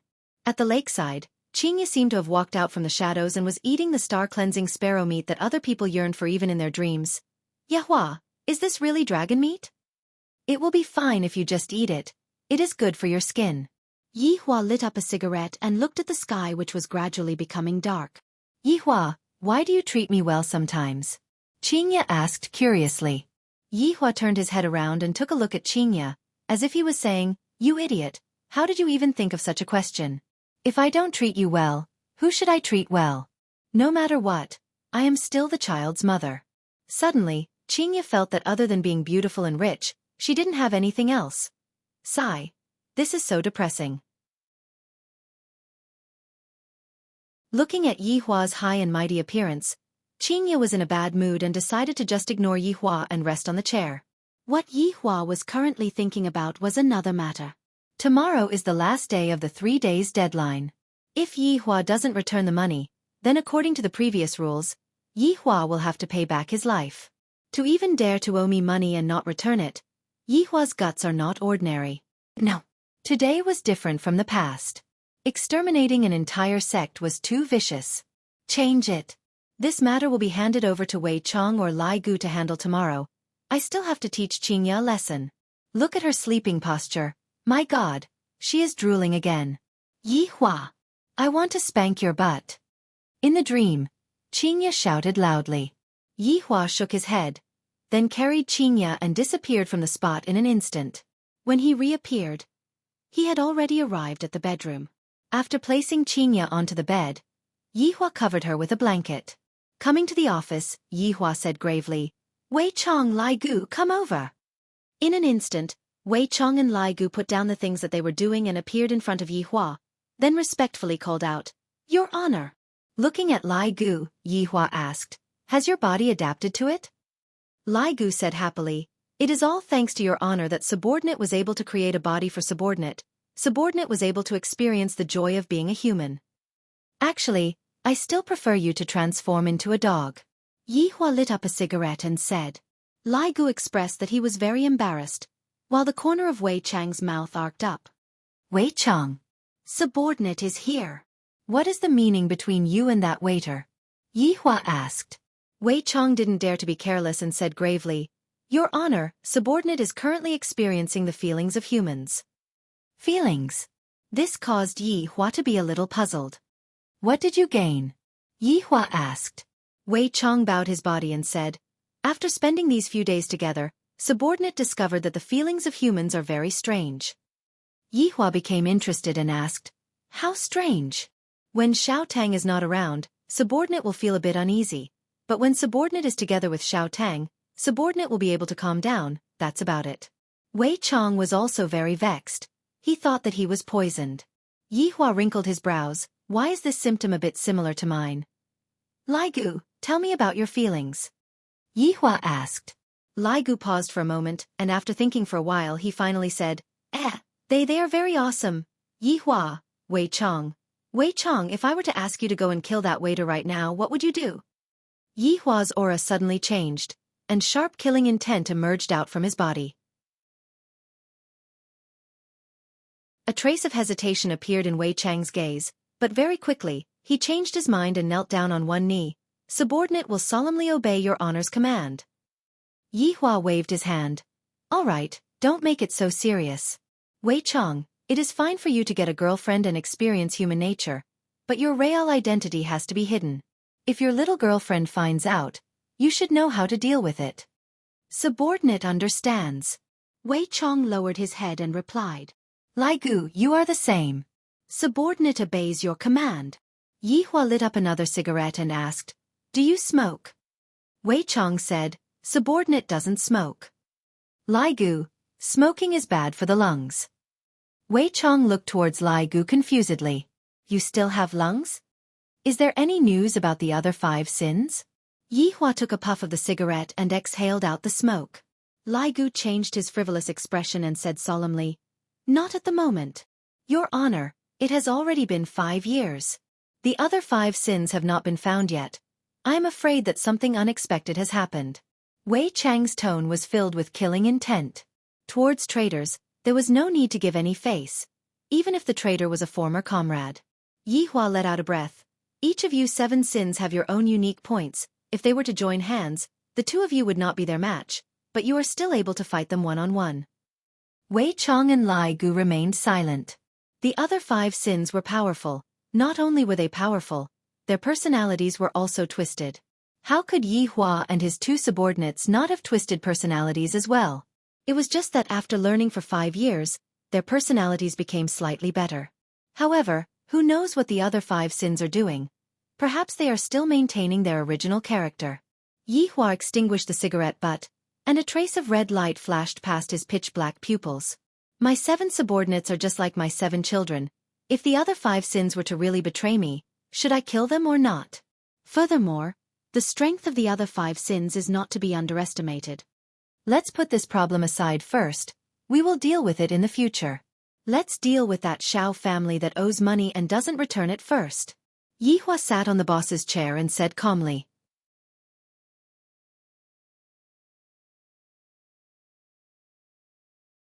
Chapter 95. Lai Gu let out a sigh of relief. This kind of small matter is what Wei Chong likes to do the most. It is still more comfortable for me to lie on the bed. Lai Gu, how do you think we should deal with this matter? Yi Hua asked. The latter paused and swallowed his saliva. His honor is here to test me again. I cannot be careless. Your honor, just a mere human dares to not pay back the money he owes, of course. He has to pay back the money with his life. Kill them all. Lai Gu was still the same as before, killing all the people he meets. Wei Chong, how do you think we should deal with this matter? Wei Chong pursed his dry lips. According to the usual routine, I will definitely kill all the people I meet.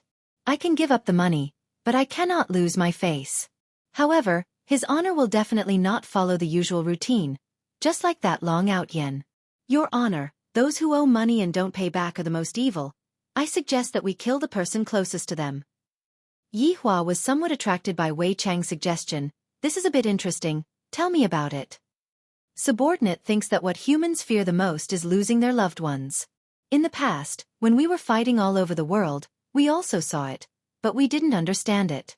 However, after 5 years of understanding, other than money, what humans care about is their family. Lai Gu took a look at Wei Chong. Where did this gluttonous freak find this fallacious reasoning from? Lai Gu, look at Wei Chong. When can you be as sensible as Wei Chong? Yi Hua was gratified. I finally made Wei Chang's IQ online. Subordinate is incompetent. I will definitely properly learn about human nature in the future. Lai Gu thought in his heart, learning about human nature on the bed. Yi Hua continued to ask, Wei Chong, who do you think Xiao Yi cares about the most? Here comes another problem. Wei Chong thought to himself, if it's me, Other than his honor, it would be Xiao Tang. That's right. It's a woman. Subordinate thinks that the person Xiao Yi cares about the most is definitely his woman. Yi Hua felt that what Wei Chong said was reasonable. Nothing in life is more important than losing one's true love. Yi Hua went into a daze. What am I thinking about? True love. Wei Chong, you handle this matter as you see fit. Take the money, kill the person too. I will obey your honor's command. Let's do it tomorrow night at 12 o'clock, if he returns the money, then forget it. Yi Hua added. Wei Chong and Lai Gu went into a daze, then knelt on the ground and shouted, Congratulations, your honor! What joy! These two fellows had learned the human's flattery skills the most. Lai Gu sighed with emotion. His honor is clearly able to use his martial power, yet, he just had to use his brain. As a subordinate, I am truly unable to catch up to him. What Lai Gu said is right. If it was in the past, his honor would have long since ordered us to kill him. But today, his honor actually said to spare his life. From this, it can be seen that his honor's control over human nature has already reached the pinnacle. Subordinate is blushing with shame. Wei Chong was so excited that he even sprayed out his saliva, and that expression on his face didn't seem to be bootlicking. Lai Gu, who was at the side, was stupefied. This gluttonous monster's performance is pretty good. You all. Yi Hua laughed helplessly. Compared to the past, the current atmosphere was much warmer. Dong dong dong. Yi Hua, are you inside? Qin Ya's voice rang out. You guys go ahead. Wei Chong and Lai Gu bowed and left, then disappeared from the office. Just at this moment, Qin Ya pushed open the door and walked in. When did we come back? Not too long ago. Yi Hua opened the window and let the smoke disperse a bit. Although it was just a small action, Qin Ya's heart still felt warm. Yi Hua, let's go out to eat, watch a movie, and take a walk. All right. Yi Hua let out a breath. The human emotions that Wei Chong spoke of, are they really that mysterious? Could it be that I, the Supreme Overlord, already care about this woman? This is truly inconceivable. Emotions are the most mysterious thing in the human mind. Even a strong person like Yi Hua is about to fall into such a state. It is truly not easy. However, this kind of emotion was still continuously warming up. This was something that the two people didn't expect. Yi Hua admired Qin Ya's courage to be angry and speak out, and Qin Ya liked Yi Hua's concern. Although Qin Ya has a bad temper sometimes, overall, Qin Ya is still considered to be good. The morning sunlight was always so gentle. Without his sister-in-law at home, there seemed to be a bit less joy, but at the same time, it was also a lot quieter. Wake up. Ing monster. Ing. To be honest, Yi Hua rather liked Qin Ya, who was acting coquettishly. Caressing onto Qin Ya's smooth long hair, Yi Hua thought to himself, these days are pretty good. It is a bit better than the lonely days I had in the past. Seeing that Qin Ya was lazing around on the bed and not getting up, Yi Hua could only take forceful measures and directly carried Qin Ya to the washroom. Qin Ya naturally didn't want to comply, and the sound of quarreling immediately rang out. Qin Ya, who lost the quarrel, pouted and went out to buy breakfast, while Yi Hua went to his sister-in-law's bedroom, turned on the computer, and prepared to play games. I still have to practice my skills. No matter what, I have to bring my wife and sister-in-law to eat chicken, and not listen to the two of them complain. And after Qin Ya came back, she saw that Yi Hua was secretly playing games, so of course, she had to join in. In the end, the two of them had to play as a pair, and both of their lunch and dinner were takeaway. Yi Hua had led my wife astray. Yi Hua, play one more round, I want to eat chicken. Qin Ya pulled onto Yi Hua's sleeve and begged pitifully. Yi Hua pointed towards the clock. Look at what time it is already 11:30 a.m., don't you want to sleep anymore? Please, play one more round. You have been saying that you will play one more round since 10 a.m. You are already a person who is going to be a mother. Really, this is definitely the last round. After playing, let's go to sleep. Qin Ya opened her big watery eyes and even learned from her little sister to act cute, simply refreshing Yi Hua's understanding of her. This was also under the situation where Qin Yutong was not present. If she was present, Qin Ya would definitely have the appearance of a big sister. This way, she would appear to have a deterrent force, and in the end, Qin Ya was slowly accepting Yi Hua. Yi Hua let out a breath. One more round. Thank you, hubby moi. Kiss my face full of saliva. TSK, this beauty here kissed you and you still dislike it. You can play by yourself. Don't, hubby, I know my mistake. Only a capable man can bring his wife to eat chicken, and Yihua actually forgot about the proper business. Luckily, Wei Chong still remembered. Wei Chong, who was currently on the first floor, looked at the clock. It is almost midnight. I still have to collect what I should collect. Walking to the toilet, he closed the door and called out, Death Mage! Within a villa in Longan City, Death Mage was currently drinking beer and watching the match between Germany and South Korea. Isn't it obvious that Germany is going to win? Death Mage decided to gamble one more time, betting on Germany to win. Just when the match had just started, he received a summon from his master. This was the hardest time to make a decision in one's life. Death Mage chose his master, but where did his scythe go? Finally, Death Mage found his scythe at a corner of the kitchen. Dust had already gathered on it. I have to wipe it. I can't let my master find out that I am slacking off. According to my master's orders, I am currently guarding that long out yen.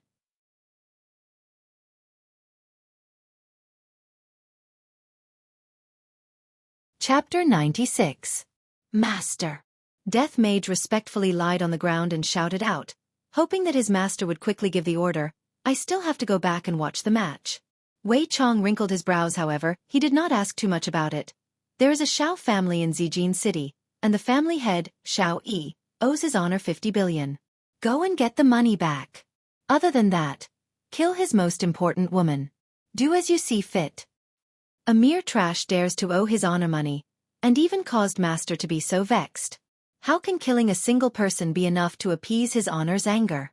I would like to be so bold as to request to kill his entire family. The corner of Wei Chang's mouth twitched.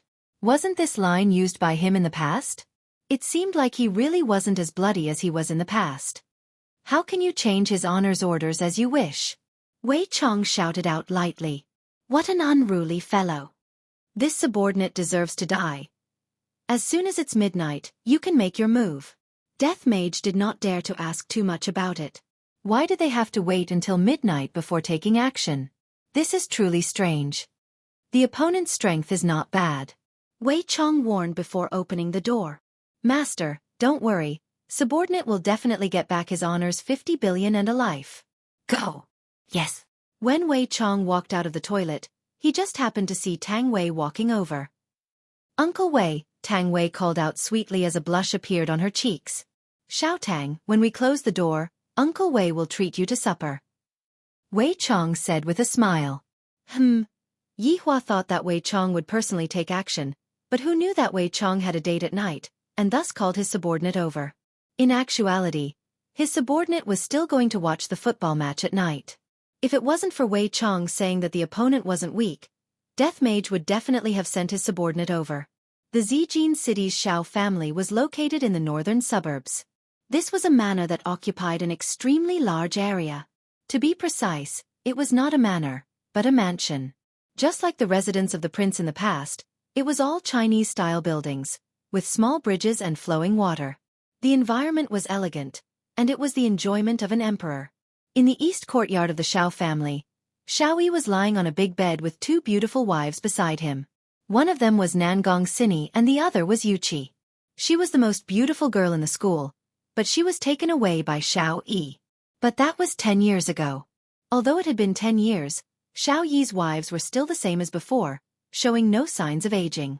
This was all thanks to Xiao Yi himself. Big brother Xiao, you're finally willing to accompany me today. Yuqi stretched out her index finger and drew circles on Xiao Yi's firm chest.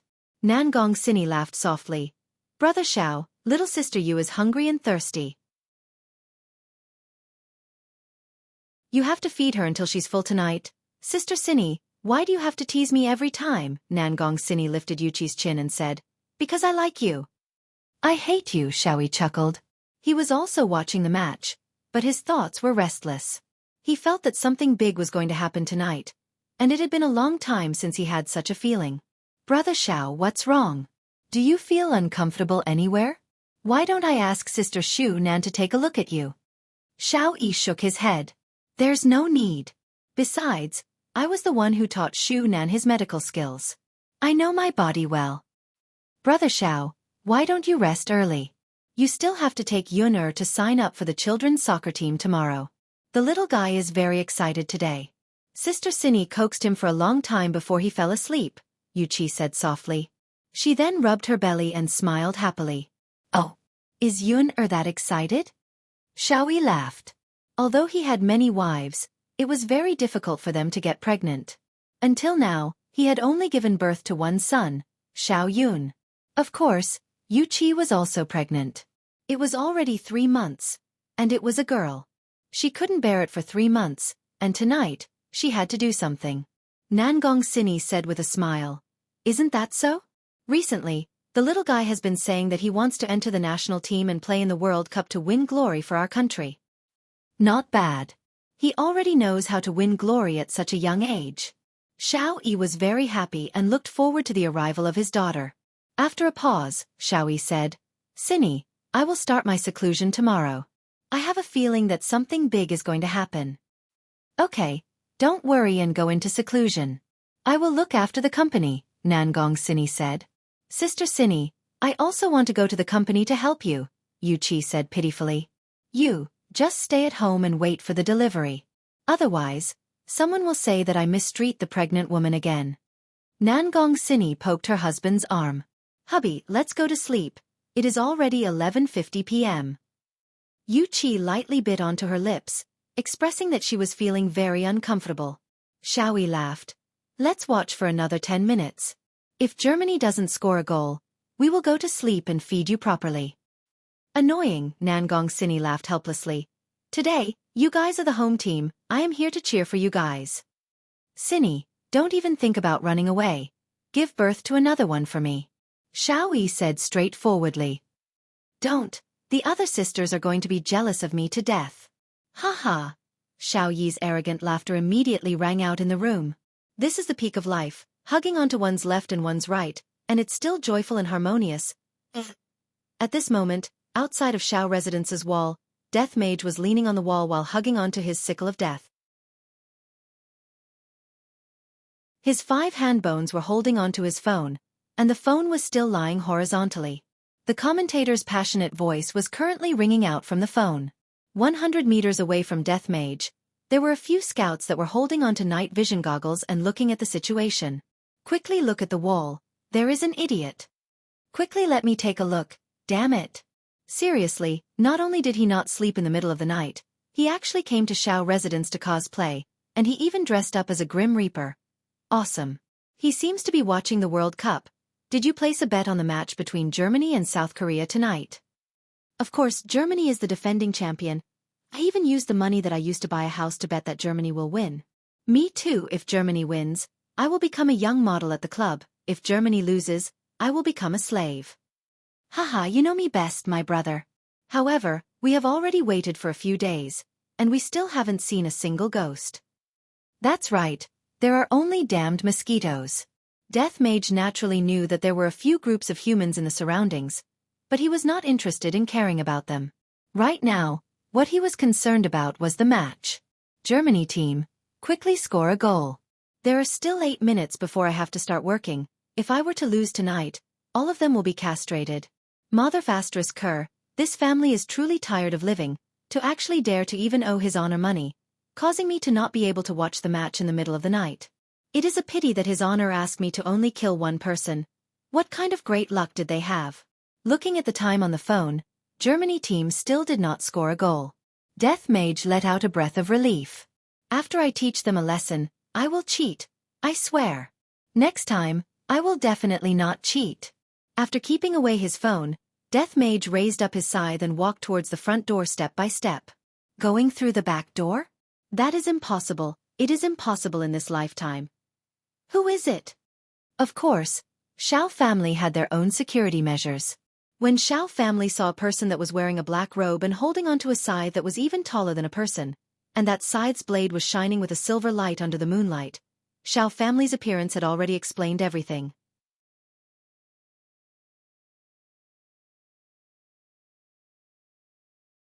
Chapter 97.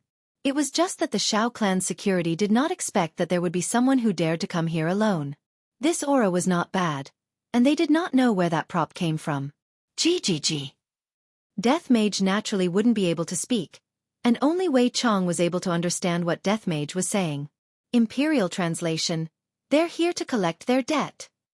Where did this lunatic come from? Get lost. Otherwise, we'll beat you up. One of the security guards took out an electric baton and poked it in his palm. GGG, Imperial translation. If it wasn't for His Honor's request to only kill one person, the two of you would have long turned into dust on the ground. Yo, I'm giving you face but you don't want it. What the hell are you laughing at? See if I don't beat you to death. Two rays of black light shot out from Death Mage's hand, and the security guards who were still acting arrogantly just a moment ago were instantly unable to move. They were unable to even shout out, and only their eyes were filled with shock and fear. The jaws of the spy squatting outside almost dropped to the ground. Damn it! They weren't here to be funny, they were here to cause trouble. Hurry, hurry, hurry. Quick, report the situation here. Very quickly, the situation at this side fell into the ears of the various big clans.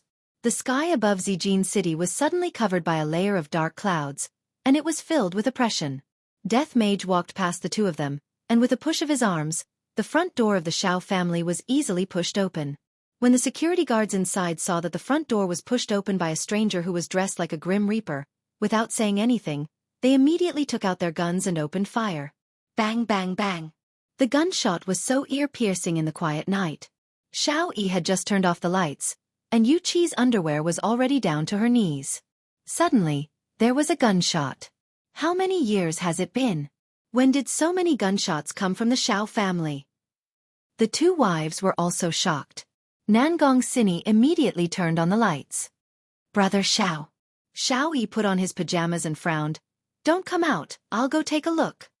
Be careful. The two girls warned. They were wondering who had come to the Xiao clan. How audacious of him. However, the gunshots outside became less and less. Soon, it became quiet. The two women looked at each other and relaxed.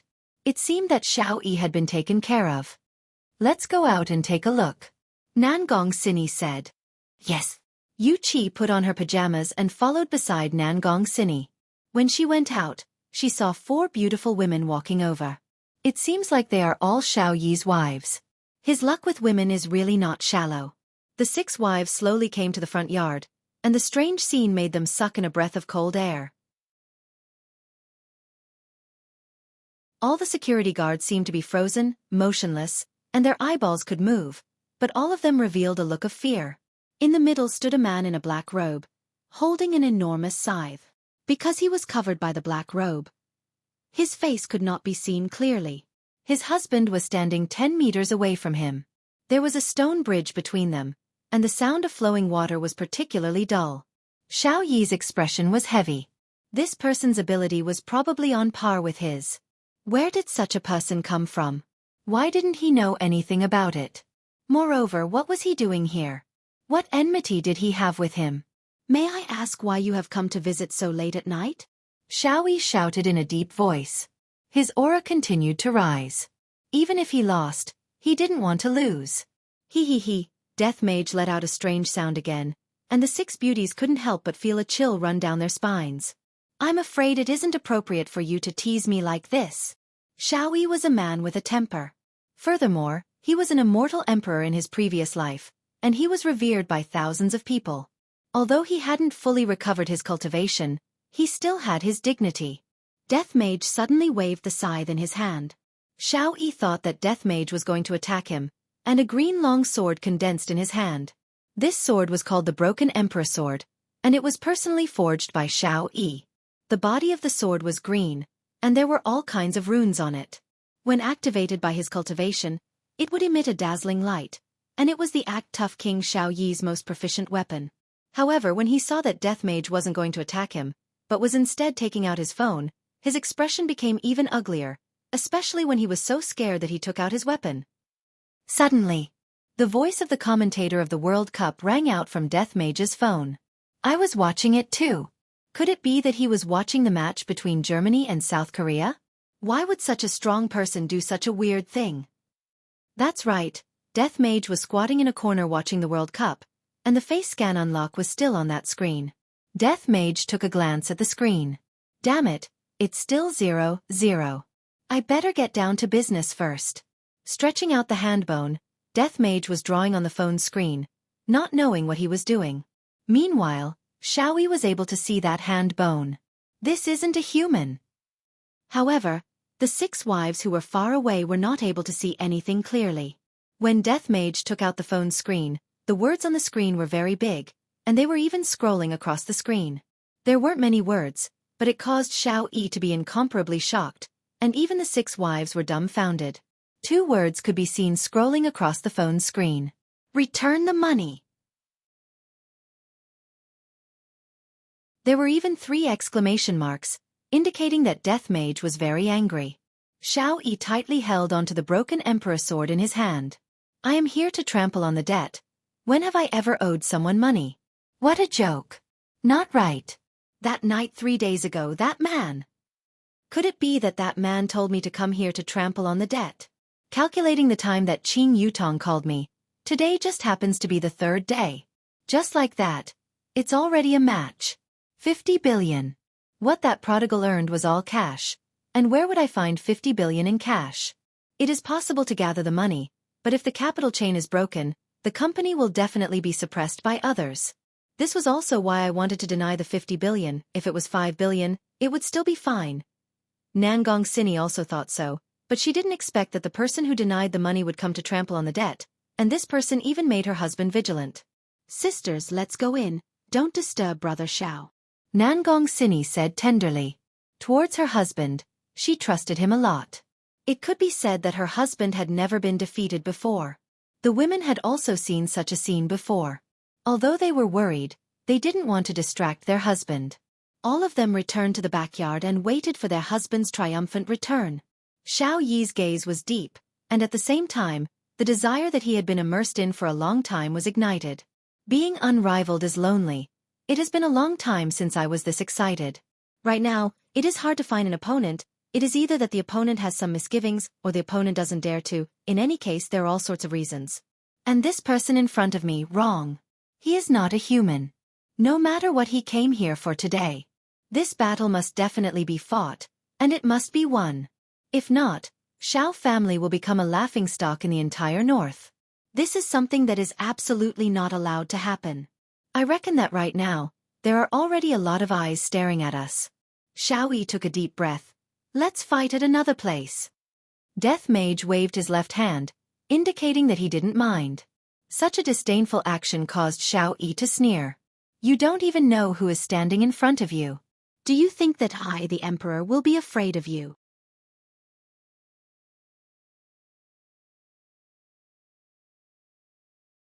Chapter 98. The 2 of them instantly disappeared from the Xiao mansion. When they appeared again, they were already in the mountains several kilometers away. This place was desolate and uninhabited, and it was extremely suitable for a fierce battle. Just like what Xiaoyi had expected, all of the leaders of the powerful families in Zijin City knew about what had happened to the Xiao family. At first, he thought that it was just a joke, but he didn't expect that the other party was actually serious. At the other side of the northern suburb of Zijin City, there was a manor that was very modernized. And under the surface of this modernized manor, various kinds of mechanisms were concealed, and all of them were personally designed by Tang Wushuang. That's right. This was Tang Wushuang's home. At this moment, Tang Wushuang had also received the news from his subordinate, and he seemed to be very surprised. There is really someone who dares to provoke Xiao clan. Was that man inflated? Or ignorance? Bam! Bang! I won. Tang Wushuang let out a heavy sigh. He had married over 10 wives, and only after he married them did he realize that all of them were gambling experts. Even his gold desert eagle was used as a gambling cushion. Standing up, Tang Wushuang placed his hands behind his back and let out a long sigh. Why are all the people with the surname Tang so miserable?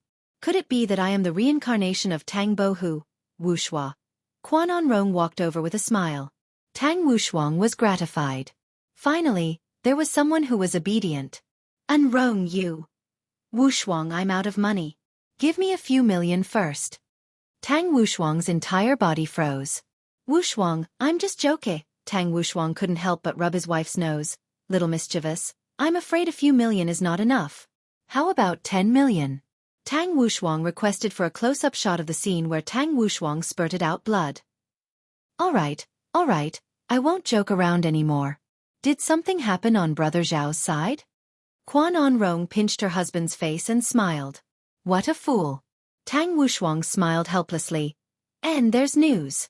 If I didn't guess wrongly, they should be here to collect the debt. Wushuang, Brother Xiao is so powerful. He should be able to settle this easily. Un-rong, do you mean that you don't want me to get involved in this matter? Tang Wushuang wrinkled his brows. He didn't understand the profound meaning behind Un-rong's words.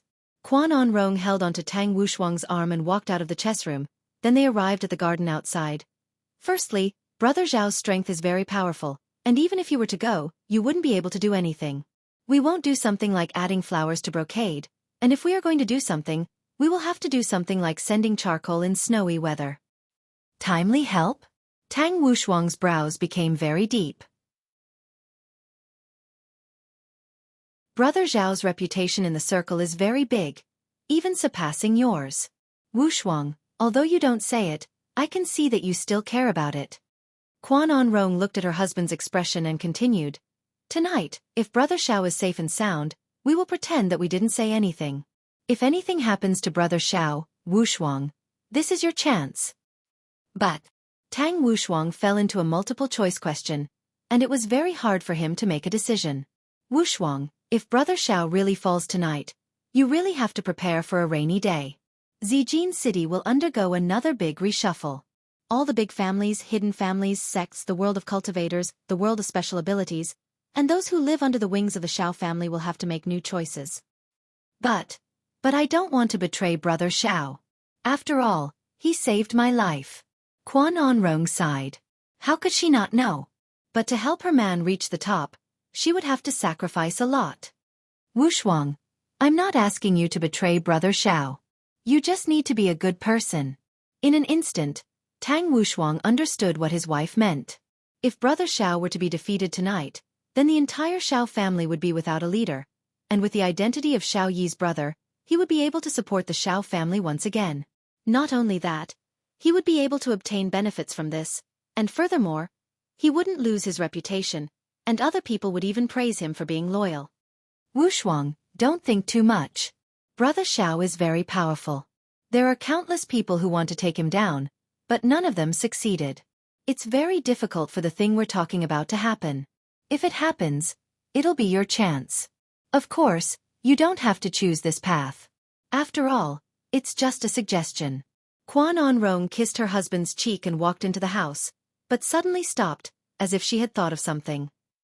Wushuang, you still have a master. Xiao Yi doesn't have this. Tang Wushuang's body trembled. Master. How could he not know that this was a rare opportunity to swallow up the Xiao family? Then, the whole Tang family would be flipped upside down. At that time, the Bai family would be nothing, and there would still be those aristocratic families eyeing them covetously. But the prerequisite was that Xiao Yi had to die. The probability of that was even lower than winning the lottery. And in the western suburb of Zijin City, there was a castle. Looking at it from afar, it looked very much like the vampire castle that was shown in the movies. Furthermore, if one wanted to enter the castle, one had to pass through a drawbridge. This was the place where the Bai family lived, and the woman who lived here was Bai Cixin, who was known as the Beauty of the North. In the living room of the castle, 2 men and a woman were sitting on a sofa that was as red as blood. The woman was Bai Cixin. Just like her name, her skin was extremely white, and even the clothes she was wearing were white as well. On her head, there was a white scarf, which added a sense of mystery to her. On her delicate hands, she was wearing a pair of white gloves. And she was sitting on the main sofa, and the 2 men were sitting on both sides of her. There was no need to talk about the status of the family. Right now, she was holding onto a teacup, and with her bright red lips, she was tasting the newly grown Maojian tea. Debao, don't buy this kind of tea anymore in the future. You know that I'm used to Dahongpo tea. Bai Cixin lightly placed down the teacup. She didn't care about how much this tea was worth at all. In Bai Cixin's heart, there was only good and bad tea. Wang Debao laughed embarrassedly. Wife, recently, de Hongpo tea is in short supply. If you want to drink it, you will have to wait for a while. Look for the person who is hoarding the goods. Bai Cixin said faintly. Killing intent surfaced in her tone. Wang Debao liked his wife's aloof look, because at night, he would be aloof. Wife, you have the final say. Bai Qi, who was sitting at the side, was very melancholic. He didn't care whether it was Maojian tea or de Hongpo tea. In any case, it was bitter. Big sister, how are we going to deal with Long and City? Bai Cixin said lightly. They are just some insignificant small figures. During this period of time, don't go to the south. Understood, big sister. Bai Qi paused for a moment, then asked curiously. Big sister, we just gave away that 50 billion? Is that true? Bai Qi still didn't understand his own big sister. On the surface, his big sister looked gentle and pleasant, but in the dark, she was actually a female devil. This time, brother-in-law lost 50 billion, and when it was time for him to return the money, he would definitely ask big sister, and big sister actually agreed to it. In actuality, Wang Debao was also curious. He felt that his wife's intention was rather deep, but he didn't dare to ask about it. If he were to ask about it, it would make him seem like an idiot, as if he didn't even understand what was going on.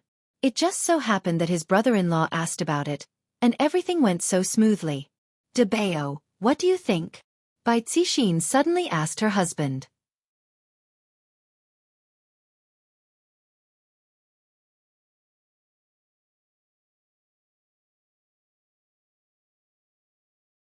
However, this kind of aura was completely useless against Death Mage. However, Death Mage was a ranged fighter, while Xiao Yi was a melee fighter. It was clear that Death Mage was at a disadvantage. Adding on the fact that Xiao Yi was not an ordinary person, he had a lot of battle experience.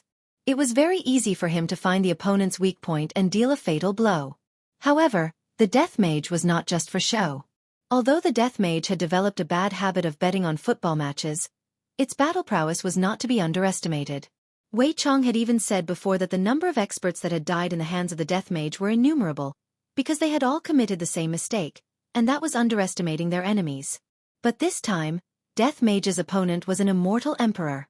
Although he hadn't reached the peak, it was enough to make him suffer. Furthermore, this time, it wasn't that others were underestimating their enemy. It was Death Mage who had started to underestimate his enemy. Because Death Mage felt that there was no one powerful enough on this planet, even if it was the person in front of him. I don't care if you're here for your debt or your life. Today, you will become a dead soul under my sword.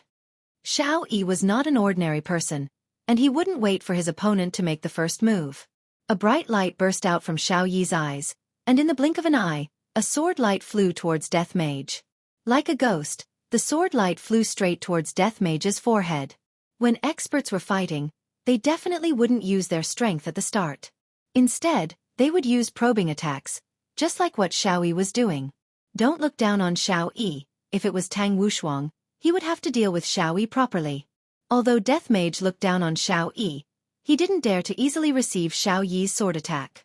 What Master said is indeed correct. This man's strength is indeed formidable. No matter if it is his strength or his speed, this man has already seen through the next sword attack. Xiao Yi's gaze became serious. As expected, this man is an expert. Xiao Yi gave up on stabbing towards Death Mage in front of him, and instead, turned around and slashed towards Death Mage. Emperor Broken Sword immediately blossomed with a dazzling light, forming a sword chi that slashed towards the air. The air in front of Xiao Yi immediately flared up, and the trees in front of Xiao Yi were all sliced into two. Death Mage, who was behind Xiao Yi, gradually disappeared and reappeared not far away from Xiao Yi. His body had already been sliced into two by the sword chi. Actually, in that instant, Xiao Yi felt that there was something wrong with the Death Mage in front of him, so he decisively swung his sword at Death Mage. Looking at the Death Mage who was sliced into two, Xiao Yi once again felt the loneliness of being invincible. This Death Mage is already the most formidable opponent that I have met in these few years, and he actually almost tricked me. Luckily, I reacted fast enough, otherwise, I would have made a fool out of myself. This person is not that great, but tomorrow, it should be my turn to go and trample on the debt. This debt is much bigger than 50 billion. Qing family. You guys better prepare to receive my, Xiao Yi's, Fury. Beep. Just when Xiao Yi started fantasizing about himself torturing the Qing family, a black lightning struck toward Xiao Yi. Xiao Yi didn't have enough time to dodge, so he used his sword to block the attack, and the runes on the hilt of the sword released a light shield. The black lightning instantly collided with the light shield. There was no bright light, the two of them disappeared at the same time, and it seemed like the light shield was cancelled out. Xiao Yi's expression was gloomy, and looking at the black figure who was not far away from him, he raised his arm and pointed his index finger at Xiao Yi. That disgusting sound came out from his mouth, as if he was laughing at Xiao Yi. However, Xiao Yi was indeed fooled. The one that Xiao Yi killed just now was only an illusion, and Xiao Yi's real body was nowhere to be found. Furthermore, a layer of the runes on the broken emperor sword had also been used up. Immediately, Xiao Yi's nightgown fluttered even though there was no wind, and the aura that Xiao Yi was emitting was still continuously rising. Even the leaves on the ground were starting to float into the air. When Death Mage saw Xiao Yi who was in front of him, he became interested. Xiao Yi is the strongest human that I have seen in the past 5 years, just that, the smell that Xiao Yi is emitting is very nauseating. Heaven Punishment Sword Art. Brahma Heaven's Will. When had Xiao Yi ever been deceived like this before, Xiao Yi decided to take out his trump card and end the battle quickly. The broken Emperor sword seemed to have sensed its master's fury and soared into the sky. In this pitch-black night, the broken Emperor sword shone like a star. A terrifying power quickly gathered at the tip of the broken Emperor sword, and the sky immediately changed color, and a rumbling sound suddenly rang out, piercing through the entire world. Death Mage raised his head and looked at the sky, then fiercely stabbed the death scythe into the ground with his right hand. Boom! The rumbling sound caused Xiao Yi's expression to sink even further. My opponent's strength is actually this strong as well. That stab from the scythe just now caused the entire ground to shake. Death Mage stretched out 5 of his fingers, and black threads were coming out from all 5 of his fingers. GGG, Royal Translation, Cave of Darkness.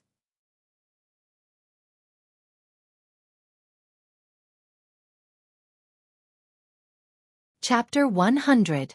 However, no matter what technique you use, no matter if you are a human or a ghost, you will still have to die under my sword. Xiao Yi shouted out lightly as his fingers quickly formed seals. Broken Emperor sword that was in the sky shot out a dazzling light, and that dazzling light brought along a terrifying power as it struck towards Death Mage who was on the ground. Before the dazzling light even touched the ground, the powerful airwave that was emitted from the dazzling light already caused all of the trees to collapse, instantly raising the ground to the ground. From this, it could be seen just how powerful this move was. And under this terrifying power, there was also a huge sound wave attack. However, Death Mage seems to have no eardrums. Go and die, trash. No matter who it is, don't even think about acting cool in front of me, Xiao Yi. The people who acted cool in front of me have all been sent to hell, and you are no exception. Death Mage really didn't know how to speak. If it was possible, I would definitely have a verbal battle with Xiao Yi. You are still acting cool like this, I will beat you up. Looking at the terrifying dazzling light that was coming towards him, Death Mage controlled the Cave of Darkness and used it to block in front of him. Then, he secretly took out his phone and looked at the result of the match. The first half has ended. Germany and South Korea have yet to score a goal. I wonder who will score a goal first in the second half. I am truly looking forward to it. The sound that came out from the phone wasn't loud, but Xiao Yi heard it. Him. He still has the mood to watch the World Cup. He is ignoring me, ignoring my aura, ignoring my technique, and even more so, ignoring my ability to act cool. If that's the case, there are only 2 results today. Either you die, or I die. Death Mage quickly kept his phone, then faced Xiao Yi's big move with a serious expression. After all, I have to respect others, I can't trample on others' dignity, and I can't sneakily watch the World Cup while others are using big moves. Go and die! Xiao Yi shouted out. Seems like he was really angered by Death Mage's actions. However, the dazzling light shot into the cave, and then, everything returned to normal. A cold wind blew onto Xiao Yi's nightgown, and also blew onto Death Mage's black robe. Right now, Xiao Yi's stupefaction should be accompanied by a sad eru. Only then would it be able to bring out the stupefaction in Xiao Yi's heart. This is impossible. Just who are you? Xiao Yi shouted out gravely. GGG, Imperial Translation, your dad.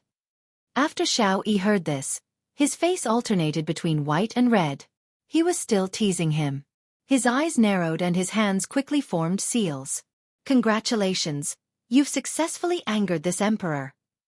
Heaven Punishment Sword Technique, Buddha's Fury 9 Lotus. The broken emperor's sword, which was floating in the air, shone brightly, and the body of the sword trembled violently. Bang! One divided into two and then more and more.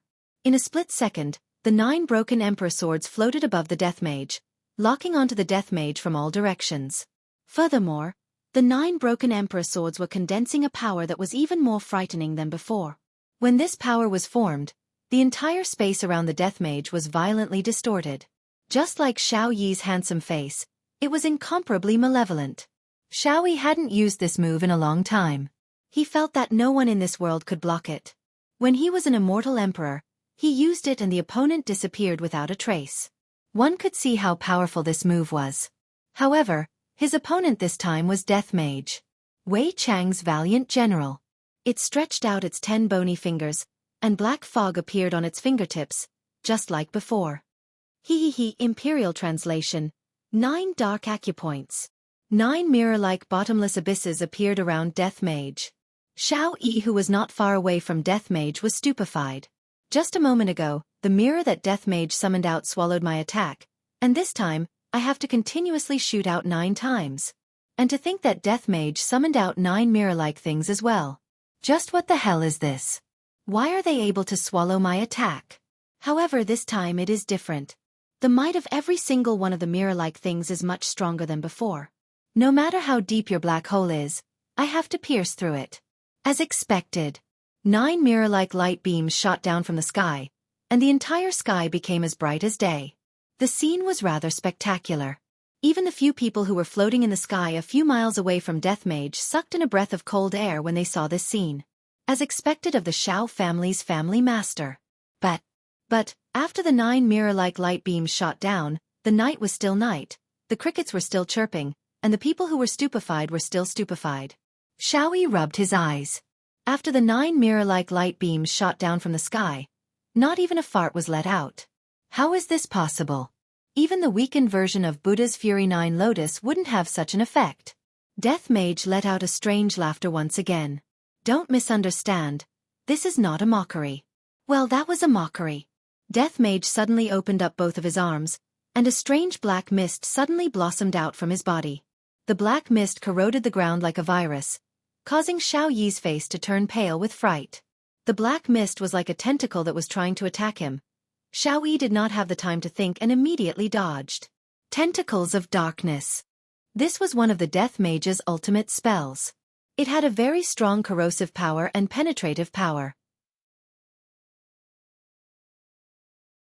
As long as one was entangled by it, they would suffer a fate worse than death. Moreover, this was a tentacle, and it was big, thick and round. Xiao Yi had never seen such a technique before. He had clearly cut it off, but the tentacles immediately grew back. No matter how he dodged, there were always many tentacles blocking his way. As an immortal emperor, Xiao Yi was like a monkey running around. His sweat quickly soaked his robe. In a split second, Death Mage grabbed hold of Xiao Yi's weak point and controlled his tentacles to form a big fist and punch toward Xiao Yi. Bang! Xiao Yi's body flew out like a cannonball, breaking all the trees along the way. Boom! Xiao Yi fiercely crashed onto the side of a mountain, causing the entire mountain to sway, and all the birds and beasts on the ground to jump in fright. Death Mage picked up the scythe of death that was stabbed into the ground and slowly walked towards the place where Xiao Yi had fallen.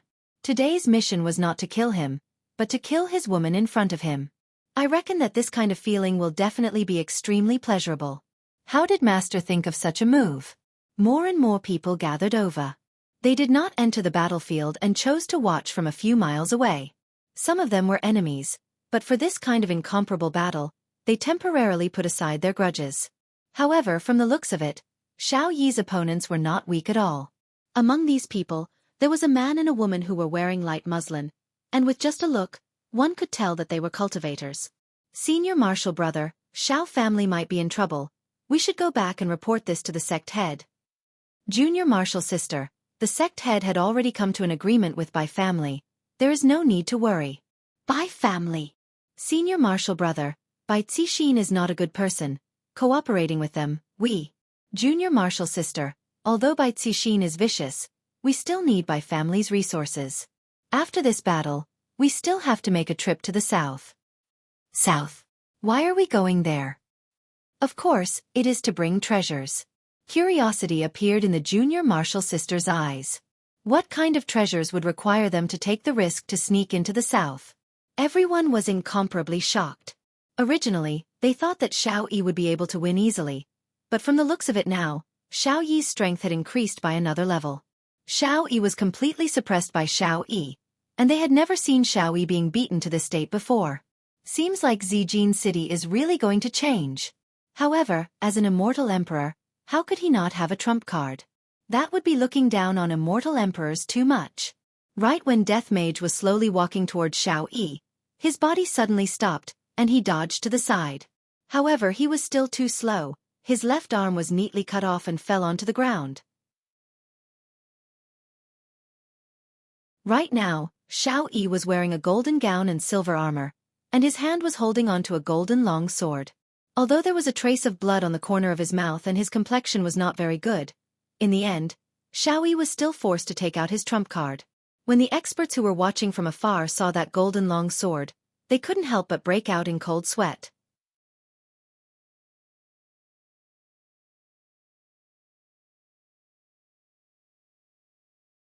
Chapter 101. When the spectators in the distance saw the Shenyuan sword, they all gasped. A few years ago, there were rumors that the Shenyuan sword had appeared. Who would have thought that it would fall into Xiao Yi's hands? If it wasn't for the fact that he was so strong today, no one would have thought of this. This Xiao Yi really hid his strength deeply, and that armor he was wearing was definitely not ordinary. This trump card was simply a king's trump card. Looking at his opponent, he had lost an arm due to his carelessness. Other than the black robe and the sickle in his right hand, he had nothing else on him. The difference in equipment was too big.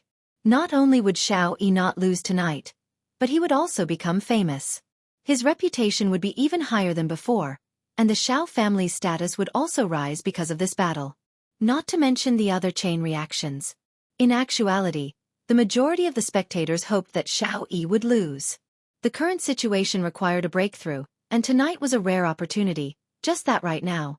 At this moment, Xiao Yi was holding the Shenyuan sword. The sword was releasing a faint light, and with his golden robe and silver armor, he was like a god descending to the mortal world. Just standing there would cause people to feel fear. But Xiao Yi was shocked. That sneak attack just now could have killed the opponent, but the opponent had discovered it. It was just a broken arm, and from the looks of it, it didn't seem to be of much use.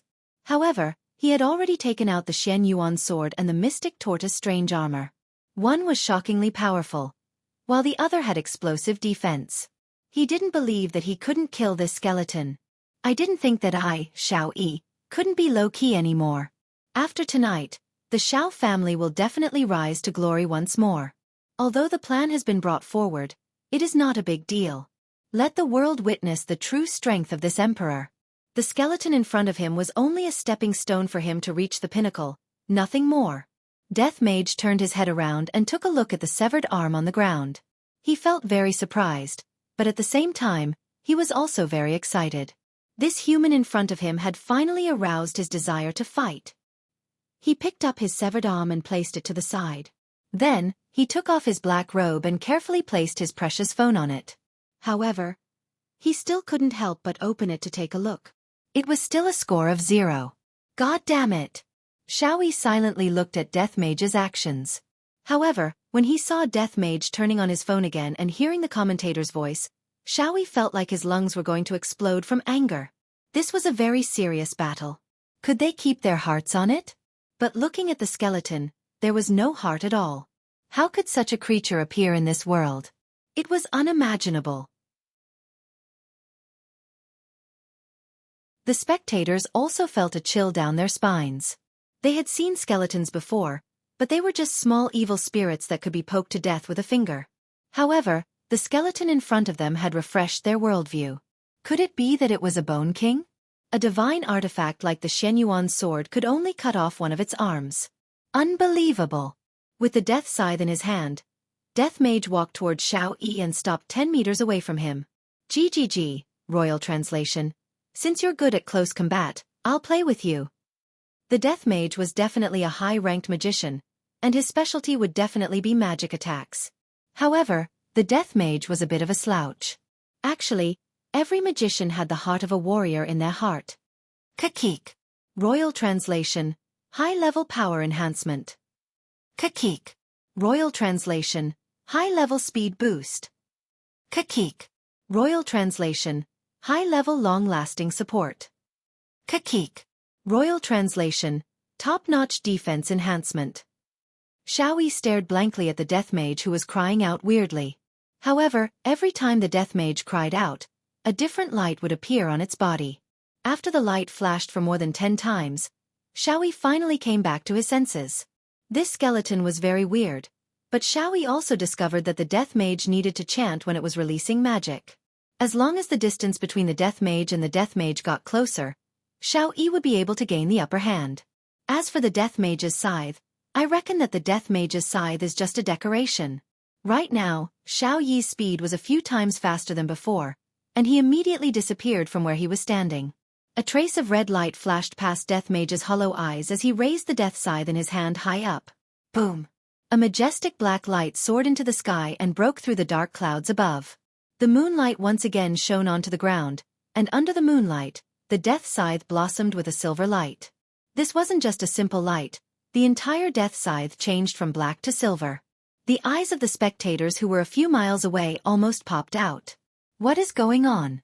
How can a skeleton be so awesome, to be able to pierce through the sky with just a slight movement?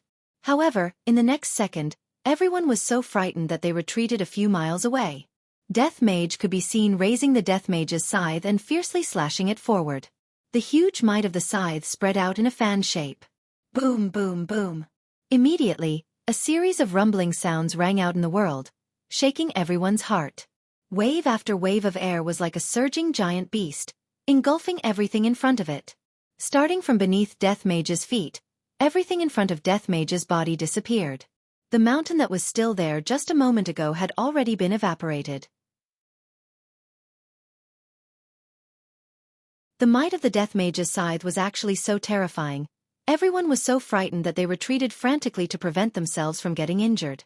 However, Xiaoyi's figure gradually appeared and stood steadily in the sky. The mystic tortoise armor blossomed with a bit of light, and the cloak on his back slowly fluttered. The spectators couldn't help but swallow a mouthful of saliva. Such a powerful might, and he is actually not injured in the slightest. As expected, Xiao family's family head is formidable. However, no one saw that there was a trace of blood on Xiaoyi's face. Xiaoyi, who was standing in the sky, looked down at Death Mage, and the astonishment in his eyes was unable to be concealed. Just now, I wanted to engage in close combat with Death Mage, and I didn't expect that Death Mage would actually make such a move. This is simply terrifying to the extreme. Not only is this Death Mage capable of long-range combat, he is also capable of close combat. Just who the fuck is this Death Mage? Just when Xiaoyi was feeling furious, he suddenly felt a killing intent coming from above his head. Xiaoyi's gaze became serious, and the Xian Yuan sword in his hand immediately slashed towards the sky. Bang! The golden Xian Yuan sword and the silver-white Death Scythe collided head-on, and the resulting shockwave spread out in all directions. Trees were uprooted one after another, and even the people who were standing a few miles away could feel the scorching heat rushing towards their faces. This is a true expert. On the battlefield, Death Mage looked at his scythe, and a crack actually appeared on it after being slashed by Xiaoyi's weapon. What a good weapon! Xiaoyi also saw this, and he sneered. This emperor's weapon is Xian Yuan's sword. How can it be blocked by a small scythe like yours? However, Xiaoyi forgot one thing. Just how powerful was Xian Yuan's sword? It was only able to cause a crack on Xiaoyi's weapon, and that was enough to prove that Xiaoyi's weapon was not ordinary. Of course, Xiaoyi would be immensely pleased with himself.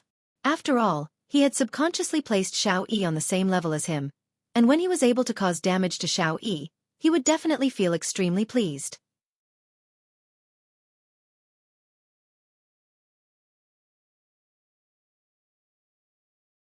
Chapter 102. When it comes to close combat, Xiaoyi was indeed a veteran.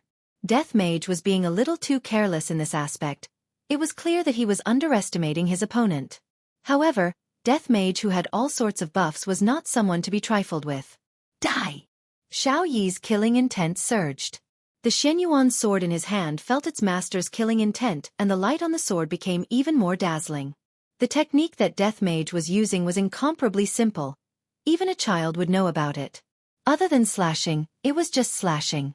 Right now, the two of them were competing to see who would reveal a flaw first. However, both of them were people who had been through hundreds of battles, so how could it be that easy for them to reveal a flaw? Not a single person could be seen in the entire battlefield, and one could only hear the deafening loud sounds, and the ground that was collapsing in all directions. The people who were watching the battle were all stupefied. To demand a debt to this extent, there really isn't anyone else who can do this. The two of them immediately separated from each other. The scythe in Death Mage's hand was already severely damaged, and the blade of the scythe was uneven. Furthermore, a few of Death Mage's ribs had been broken, and his situation was not very good. Furthermore, Death Mage seemed to have exhausted a bit of his strength. However, Xiao Yi was not in a good state either. His golden robe had already been torn into pieces, and the mystic tortoise strange armor that he was wearing was filled with cracks, just like a spider web. Without the defense of the mystic tortoise strange armor, how would Xiao Yi be able to withstand Death Mage's crazy attacks? Furthermore, Xiao Yi's current situation was more or less the same as Death Mage's. After a long period of consumption, Xiao Yi was starting to show signs of fatigue. The amount of spiritual qi in his body was also running out. He quietly took out a pill and stuffed it into his mouth. Xiao Yi felt his spiritual energy slowly recovering, but it was useless. He had to finish the battle quickly. Ha! Xiao Yi shouted, and the Shenyuan sword in his hand shone brightly again. Shenyuan art. Furious slash. Xiao Yi's eyes immediately turned golden, and his entire body leapt up high into the air. The sword that he was holding with one hand became a two-handed sword, and the powerful pressure that he emitted caused the ground that Death Mage was standing on to collapse. This time, Xiao Yi didn't attack Death Mage, but the weapon in Death Mage's hand. Because Xiao Yi felt that Death Mage's weapon was on the verge of breaking. As long as Death Mage's weapon was cut off, Death Mage's disadvantage would be revealed. This was the difference between their equipment.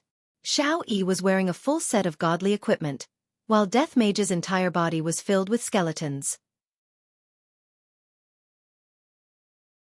If it wasn't for the fact that Xiao Yi was buffed with magic, Death Mage would have long been chopped into pieces by the Shenyuan sword. However, Death Mage also knew that he did not have much mana left, and his mood was exceptionally terrible. This damned human actually made me so miserable. Boom! The two weapons clashed against each other again, and just like what Xiao Yi had expected, Death Mage's weapon was instantly cut into two. The silver-white light disappeared, and Death Mage's weapon returned to its original black color. When Death Mage saw that his scythe was cut into two by a human, he immediately let out a roar that would make people tremble with fear. Black fog began to emit out from Death Mage's entire body. Death Mage had already lost his rationality. If Master were to find out that he still ended up like this after dealing with a human, where would his face be? Where would his honor's face be?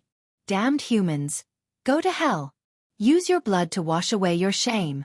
A huge amount of magic power burst out from Death Mage's body, and the people who were a few kilometers away immediately felt as if a small mountain was pressing down on their bodies. Without caring about anything else, they immediately activated their movement techniques and immediately ran for their lives. However, when they were running for their lives, every single one of them coughed out a few mouthfuls of blood. And Xiao Yi, who was the closest to Death Mage, was able to sense the craziness of Death Mage even more clearly. His gaze was filled with shock and fear. I never thought that Death Mage would be this abnormal. If Death Mage had used his full strength from the start, I might not have been able to defend against him. But now, Xiao Yi quickly stuffed a few pills into its mouth. Right now, he could only fight with his life on the line. If it didn't die, then he would die. Shenyuan art, blood sacrifice. This was the move that Xiao Yi did not want to use the most. It was a move that would cause him to lose 3,000 of his life force. Although he could instantly increase his strength, the side effect was that his lifespan and cultivation would decrease. If he were to use this move, he might not even be able to defeat Tang Wushuang. However, he had no choice but to use it. Xiao Yi grabbed onto the Shenyuan sword with his left hand, and fresh blood immediately gushed out from the Shenyuan sword. The Shenyuan sword was like a gluttonous child as it continuously sucked the blood out of the Shenyuan sword. Xiao Yi's complexion quickly turned pale. However, in just an instant, a power that could destroy the heavens and earth surged out from his body. This power made Xiao Yi feel as if he was back in the past. Shenyuan art, divine destruction. Xiao Yi's body could be seen emitting a golden light, and it actually merged with the Shenyuan sword. The Shenyuan sword flickered with a multicolored light, and the sword chi spread out in all directions, bringing with it an aura that could crush everything in the world. The temperature in the surroundings suddenly rose, and the aura of a monarch was being emitted from the Shenyuan sword, causing people to have the urge to worship it.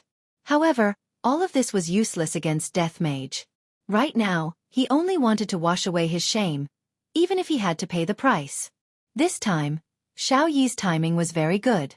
He made a decisive decision and used this move without any hesitation. After all, Death Mage was still in the middle of chanting the Shenyuan sword, and he had yet to complete the super magic. In the next moment, Shenyuan's sword flew towards Death Mage, and everything that it passed through turned into dust. Soon after, the Shenyuan sword fiercely collided with the edge of the black mist, and a dazzling light immediately blossomed out from the Shenyuan sword, lighting up the night sky once again. Death Mage resisted the power of the Shenyuan sword with all his might.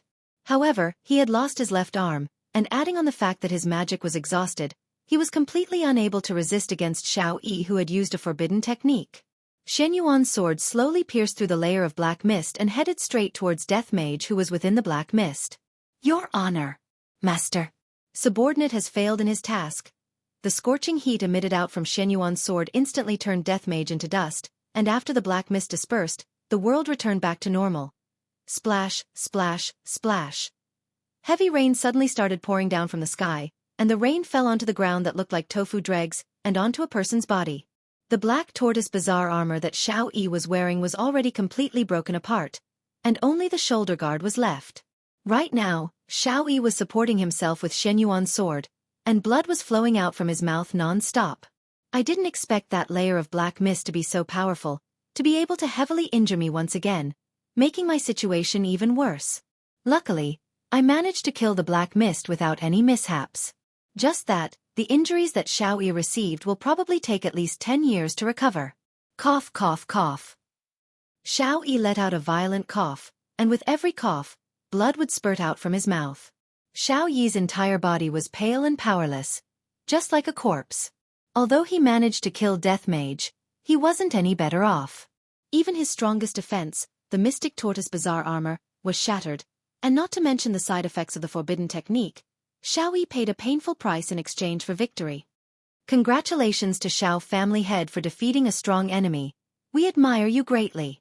Congratulations to Xiao family head. We admire you greatly. Xiao family head's heroic bearing is extraordinary. We admire you wholeheartedly. A few figures landed beside Xiao Yi, and Xiao Yi had no choice but to prop his body up and pretend to be very relaxed. Furthermore, he even had to carry a smile on his face. However, this smile of his caused the injuries within his body to worsen, causing him to be unable to vomit blood out. Right now, I am very weak. If they want to attack me, I don't even have the strength to fight back at all. Furthermore, who doesn't want to possess a treasure like Shenyuan's sword? To be able to kill such a strong enemy is more than enough to prove everything. Xiao Yi straightened his back and coldly swept his gaze across everyone. The latter couldn't help but take a step back. I didn't expect that this Xiao Yi still has strength.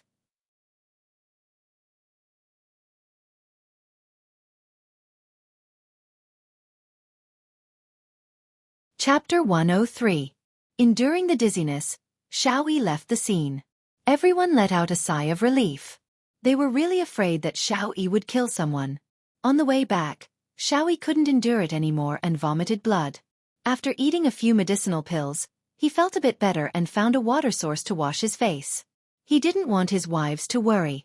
Even though he had wiped off the bloodstains, he still exuded a sickly aura, as if he was about to die. After returning to the Xiao mansion, Xiao Yi was in a daze. It was as if he could faint at any moment, as if he was drunk. The 6 wives sat in the front hall, anxiously waiting for their husbands to return. When they saw their husbands stumbling over, the wives immediately went forward to support them. Brother Xiao, what's wrong? Where are you hurt? Nangong Sini's expression changed greatly. This was the first time she saw Xiao Yi so weak. Sini, hurry up and support Brother Xiao. Let me see. The woman who spoke was precisely Xu Nan. Her medical skills were outstanding, and back then, she also fell in love with Xiao Yi's medical skills. Xiao Yi replied weakly, I'm fine. Hold him down, Xu Nan said in a tender voice. She placed her delicate hand on her husband's wrist, and her expression immediately changed. It was too heavy. It was already a miracle that he was still alive. Xu Nan, how is Brother Xiao? Yu Qi asked hurriedly. Xiao Yi gave Xu Nan a look. Xu Nan sighed. Brother Xiao is fine. He will be fine after a few days of rest. However, in his heart, he was afraid that he would not recover even after a few years of rest. But the other wives would rather believe this result. In Long and City's midnight snack stall, Wei Chong and Tang Wei sat at the side of a small table, eating skewers. Tang Wei told Wei Chong about the interesting things that happened when she was young, and Wei Chong listened attentively and drank a mouthful of beer from time to time. Instantly, Wei Chong frowned. Uncle Wei, do you feel uncomfortable? Wei Chong smiled. Maybe I drank too much cold beer. I'm going to the toilet. Uncle Wei, I told you not to drink too much ice. Let me help you over. Xiao Tang, your Uncle Wei, am not that weak. Just sit here and wait for me. Wei Chong pressed Tang Wei down, and the moment he turned around, his face was extremely black. Death Mage actually died. How was this possible?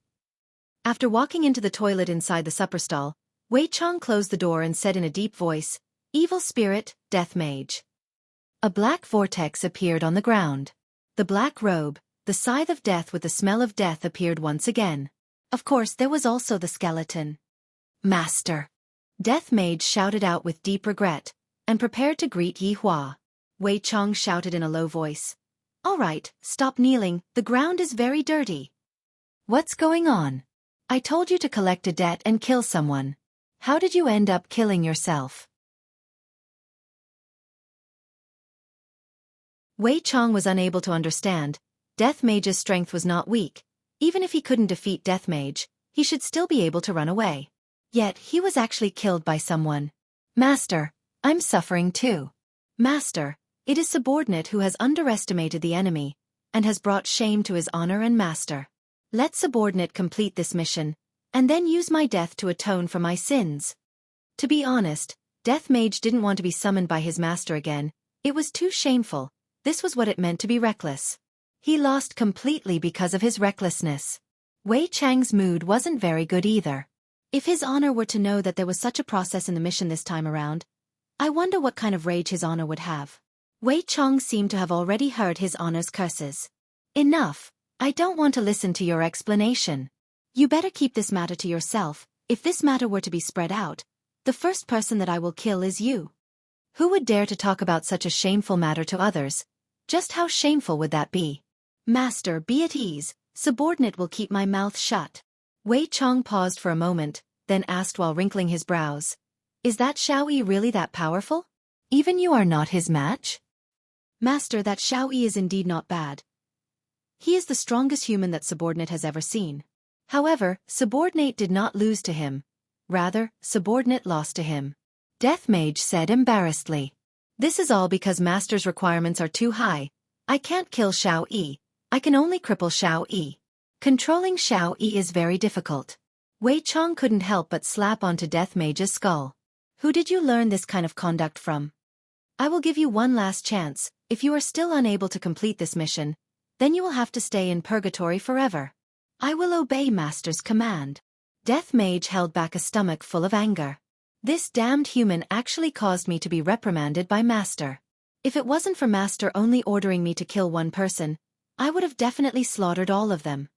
Go. Seeing that Subordinate had disappeared, Wei Chong rubbed onto the bridge of his nose. In the end, didn't his honor still lose because of being reckless? Sigh, which of the 7 sins isn't reckless? In actuality, Death Mage can't be blamed. His understanding of human nature is too little. Perhaps, it is time for him to find a girlfriend. Death Mage expressed that I am not interested in women. I am only interested in balls. Knock. Knock. Knock. Uncle Wei, is your diarrhea very bad? I bought medicine for you just now. Tang Wei knocked on the door and shouted out tenderly. Hearing Tang Wei's voice, Wei Chong, who had a bad temper, gradually relaxed. Opening the door, Wei Chong smiled and said, Xiao Tang, I am fine now. Uncle Wei, why does your complexion look so bad? Let me bring you to the hospital. Tang Wei touched onto Wei Chang's cheek and said with concern. Wei Chong held onto Tang Wei's small hand. There is no need to go to the hospital, I will send you back first. Are you really fine? Tang Wei was still very worried. Wei Chong pinched onto Tang Wei's nose. I am fine. When Death Mage arrived at the scene of the accident once again, he discovered that the damned human had disappeared, and his phone was destroyed as well. Death Mage was simply about to go crazy. That is an Apple X that I bought while enduring the pain in my heart. Not only does this damned human want to pay me back 50 billion and a human life, he also wants to pay me back my Apple X. After finished speaking, Death Mage disappeared from where he was and arrived at the entrance of Xiao residence. The two security guards were stupefied. At the front hall, Xu Nan was currently helping Xiao Yi bandage up his external injuries.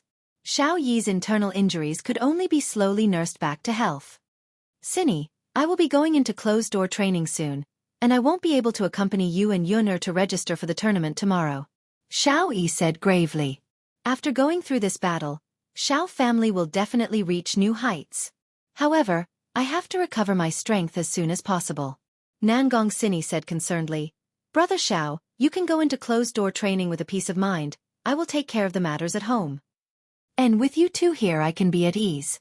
Xiao Yi stretched out his hand and touched onto his beloved wife's cheek, and doting could be seen within his gaze. Meanwhile, Nangong Cinny was enjoying her husband's caress very much. Gg. Immediately, a strange sound transmitted into the front hall.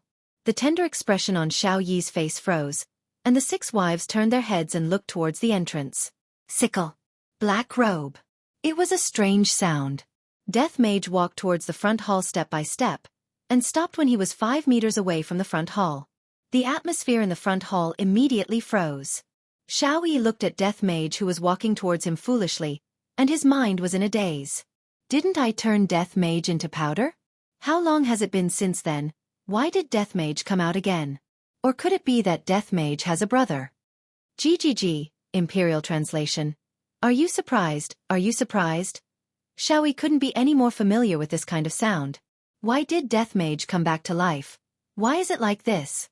In order to kill Death Mage, I paid a painful price. Why did Death Mage come back to life in an instant? No, this isn't fair. The heavens aren't fair.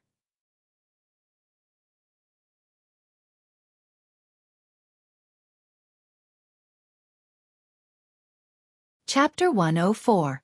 Death Mage stood there woodenly and didn't make any movements. It was as if he was a relative or friend who had come to visit him. However, everyone present knew that he didn't come with good intentions. Xiao Yi's wives knew that they weren't a match for this monster, but they still protected him. If he wanted to die, he would kill them first. If Lai Gu was here, he would definitely take Xiao Yi in and train him well. Lai Gu wasn't a picky eater, and furthermore, all of Xiao Yi's wives were beautiful and alluring. It was a pity that Death Mage wasn't interested in them. Get out! You're not welcome here. Yu Qi didn't know where she got her courage from, but she shouted in a deep voice. Xiao Yi propped himself up from the chair. He was afraid that he would be doomed tonight. Let them out. Your opponent is me. Xiao Yi coldly said. However, the moment he spoke, his wound opened up and blood flowed out from the corner of his mouth. Brother Xiao, you can't fight anymore. Xu Nan immediately supported her husband and used her white sleeves to wipe off the bloodstains. Her eyes were filled with worry. Yu Qi nodded. Brother Xiao, although we don't know much about martial arts, we can still fight with this monster. Xiao Yi gasped for breath. Now wasn't the time to be a hero. He had to run as fast as he could. Why are you so disobedient? Let's go. Xiao Yi cried out in pain. He didn't know that he would have such a day. In the past, it was always him who made others suffer, but now it was his turn. Was this heaven's retribution for him? Nangong Sini supported her husband and said softly, "Brother Xiao, even if we die, we will die together." "Yes, that's right." The eyes of the 6 women were firm. They did not wish to be born on the same day, but they wished to die on the same day. "Why are you doing this, Sini? Take good care of Yuner. Yuchi, be a good girl and give birth to your daughter." Xiao Yi's tone was almost pleading. However, the girls had already made up their minds. If they were to die, they would die together. "Do you want me to kneel down and beg you?" Xiao Yi roared angrily and immediately spat out a mouthful of blood. Yuchi's white pajamas were instantly dyed red. "Brother Xiao. Brother Xiao." Right when the two of them were reluctant to part with each other, Death Mage finally moved. Stretching out his hand, Death Mage pointed towards the phone that was on the table. Everyone was shocked. Xiao Yi said in a deep voice, "Give it the phone." Nangong Sini picked up the phone and passed it to Death Mage. When Death Mage held onto the phone, he discovered that it was not unlocked, so he gestured to Nangong Sini. This handphone belonged to Shu Nan. Looking at the skeleton in front of her, she did not feel any fear in her heart. She picked up the handphone from the skeleton's hand and scanned her own face, then heavily threw the handphone onto Death Mage's hand. GGG. Imperial translation. He has character. He reached out his hand and tapped on the screen of his phone, and the screen lit up. It was still scrolling. It was still the same word. "Pay back the money." Everyone was startled. I had originally thought that the other party was here to take revenge, but I didn't expect that the other party was still here to return the money. Why is he so stubborn? Xiao Yi heaved a sigh of relief. If it was just money, then it was fine. "Sini, prepare the money," Xiao Yi said weakly. Nangong Sini frowned. "We don't have that much cash. Even if we want to raise money, it's not something that can be done in a short while. Then we'll use real estate to pay for it," Xiao Yi said. Although it was not worth it, it was the only hope to save his family. Nangong Sini nodded her head. Suddenly, she felt that Wang Debao was too much of a mechanism. A few days ago, I was still laughing at him for being stupid, but I didn't expect that he was actually a smart person. Regret, I blame myself for randomly coming up with this idea. "Wait a moment, I'll go and write the transfer letter," Nangong Sini said coldly. Death Mage actually nodded his head, causing everyone to let out a sigh of relief. As long as the problem could be solved with money, then it wouldn't be a problem. Suddenly, Death Mage saw a television that was placed at the side. Under everyone's astonished gaze, Death Mage walked over, turned on the television, and selected CCTV 5. However, the match had just ended, and when Death Mage saw the score on the television, his entire person felt bad. Forget about being killed once, I even lost the ball. I even lost all of my belongings. I can't tolerate this anymore. I'm going to castrate those useless humans. They can't even win against South Korea. Xiao Yi was feeling very bad right now. From the start until now, the other party had already watched the World Cup 4 times, and 2 of those times were even during the World Cup. Why is it so attached to the World Cup? Why did I lose to such a strange opponent? Why? My illustrious reputation has been ruined tonight. Bang! Death Mage smashed the coffee table with a punch, giving everyone a fright. Death Mage thought that the other party was going to flip out, but who knew that he would walk back and forth, point at the television and let out that horrifying voice, seemingly as if he was cursing at the television. After cursing at the television, Death Mage decided that he was going to get back his money. Those money that they had was illegal. I have the right to get it back. After I finish this matter, I will go and get back my debt. In any case, I had gambled 1,000 RMB, and that was all of my belongings. Recently, Master has been giving me very little work, and I am not able to earn much money. I am even almost unable to pay the electricity bill. And this time, I am also unable to draw any water from the 50 billion that I stepped on. That is his honor's money. Just thinking about it makes me scared. Death Mage turned his head around and took a look at the beauties. The things that are on their necks, fingers, and wrists, those things seem to be quite valuable. Xiao Yi's wives naturally noticed Death Mage's gaze. Although Death Mage doesn't have any eyeballs, they were still able to feel that Death Mage was looking at their bodies. This shameless skeleton. Death Mage hugged onto his scythe and walked here and there. Sometimes, He would even walk to the side of the 6 women and look at their progress. Death Mage was acting just like a loafer. Xiao Yi found it hard to believe that he would lose to an opponent like this. Death Mage doesn't even have a bit of the demeanor of an expert. In any case, I have killed you once, but you don't even look at me. You are simply a bastard. Did your hatred get eaten by dogs? About half an hour later, Nangong Sini finished drafting the transfer documents, and even stamped her official seal and signature on the documents. Nangong Sini handed over the documents and said coldly, "The market value of these 3 companies is more than 50 billion. Only more, no less." Death Mage didn't even look at the documents and kept them into his bosom, then pointed at the beauties. The 6 beauties couldn't help but take a step back. Xiao Yi even slammed the table and stood up, but very quickly, he vomited out a mouthful of blood and sat back down. Right now, Death Mage just wanted to say, "The thoughts of you humans are too dirty." After Death Mage signaled to the women finally understood. This skeleton wants jewelry. However, these jewelry were all given to them by Xiao Yi. Although they were a bit reluctant to part with these jewelry, but no matter how reluctant they were, they still had to hand over the jewelry. Death Mage happily kept the jewelry, then picked up his phone and tapped on it again. He was preparing to do one last thing. Death Mage took out his phone. Collect interest. Xiao Yi and the others cursed at Death Mage for being shameless. These 3 companies are all worth more than 50 billion, and yet, Death Mage still wants to collect interest. However, when Xiao Yi saw the last few words on the phone, his heart sunk. 1 life. Death Mage seemed to have forgotten something as he typed out another message.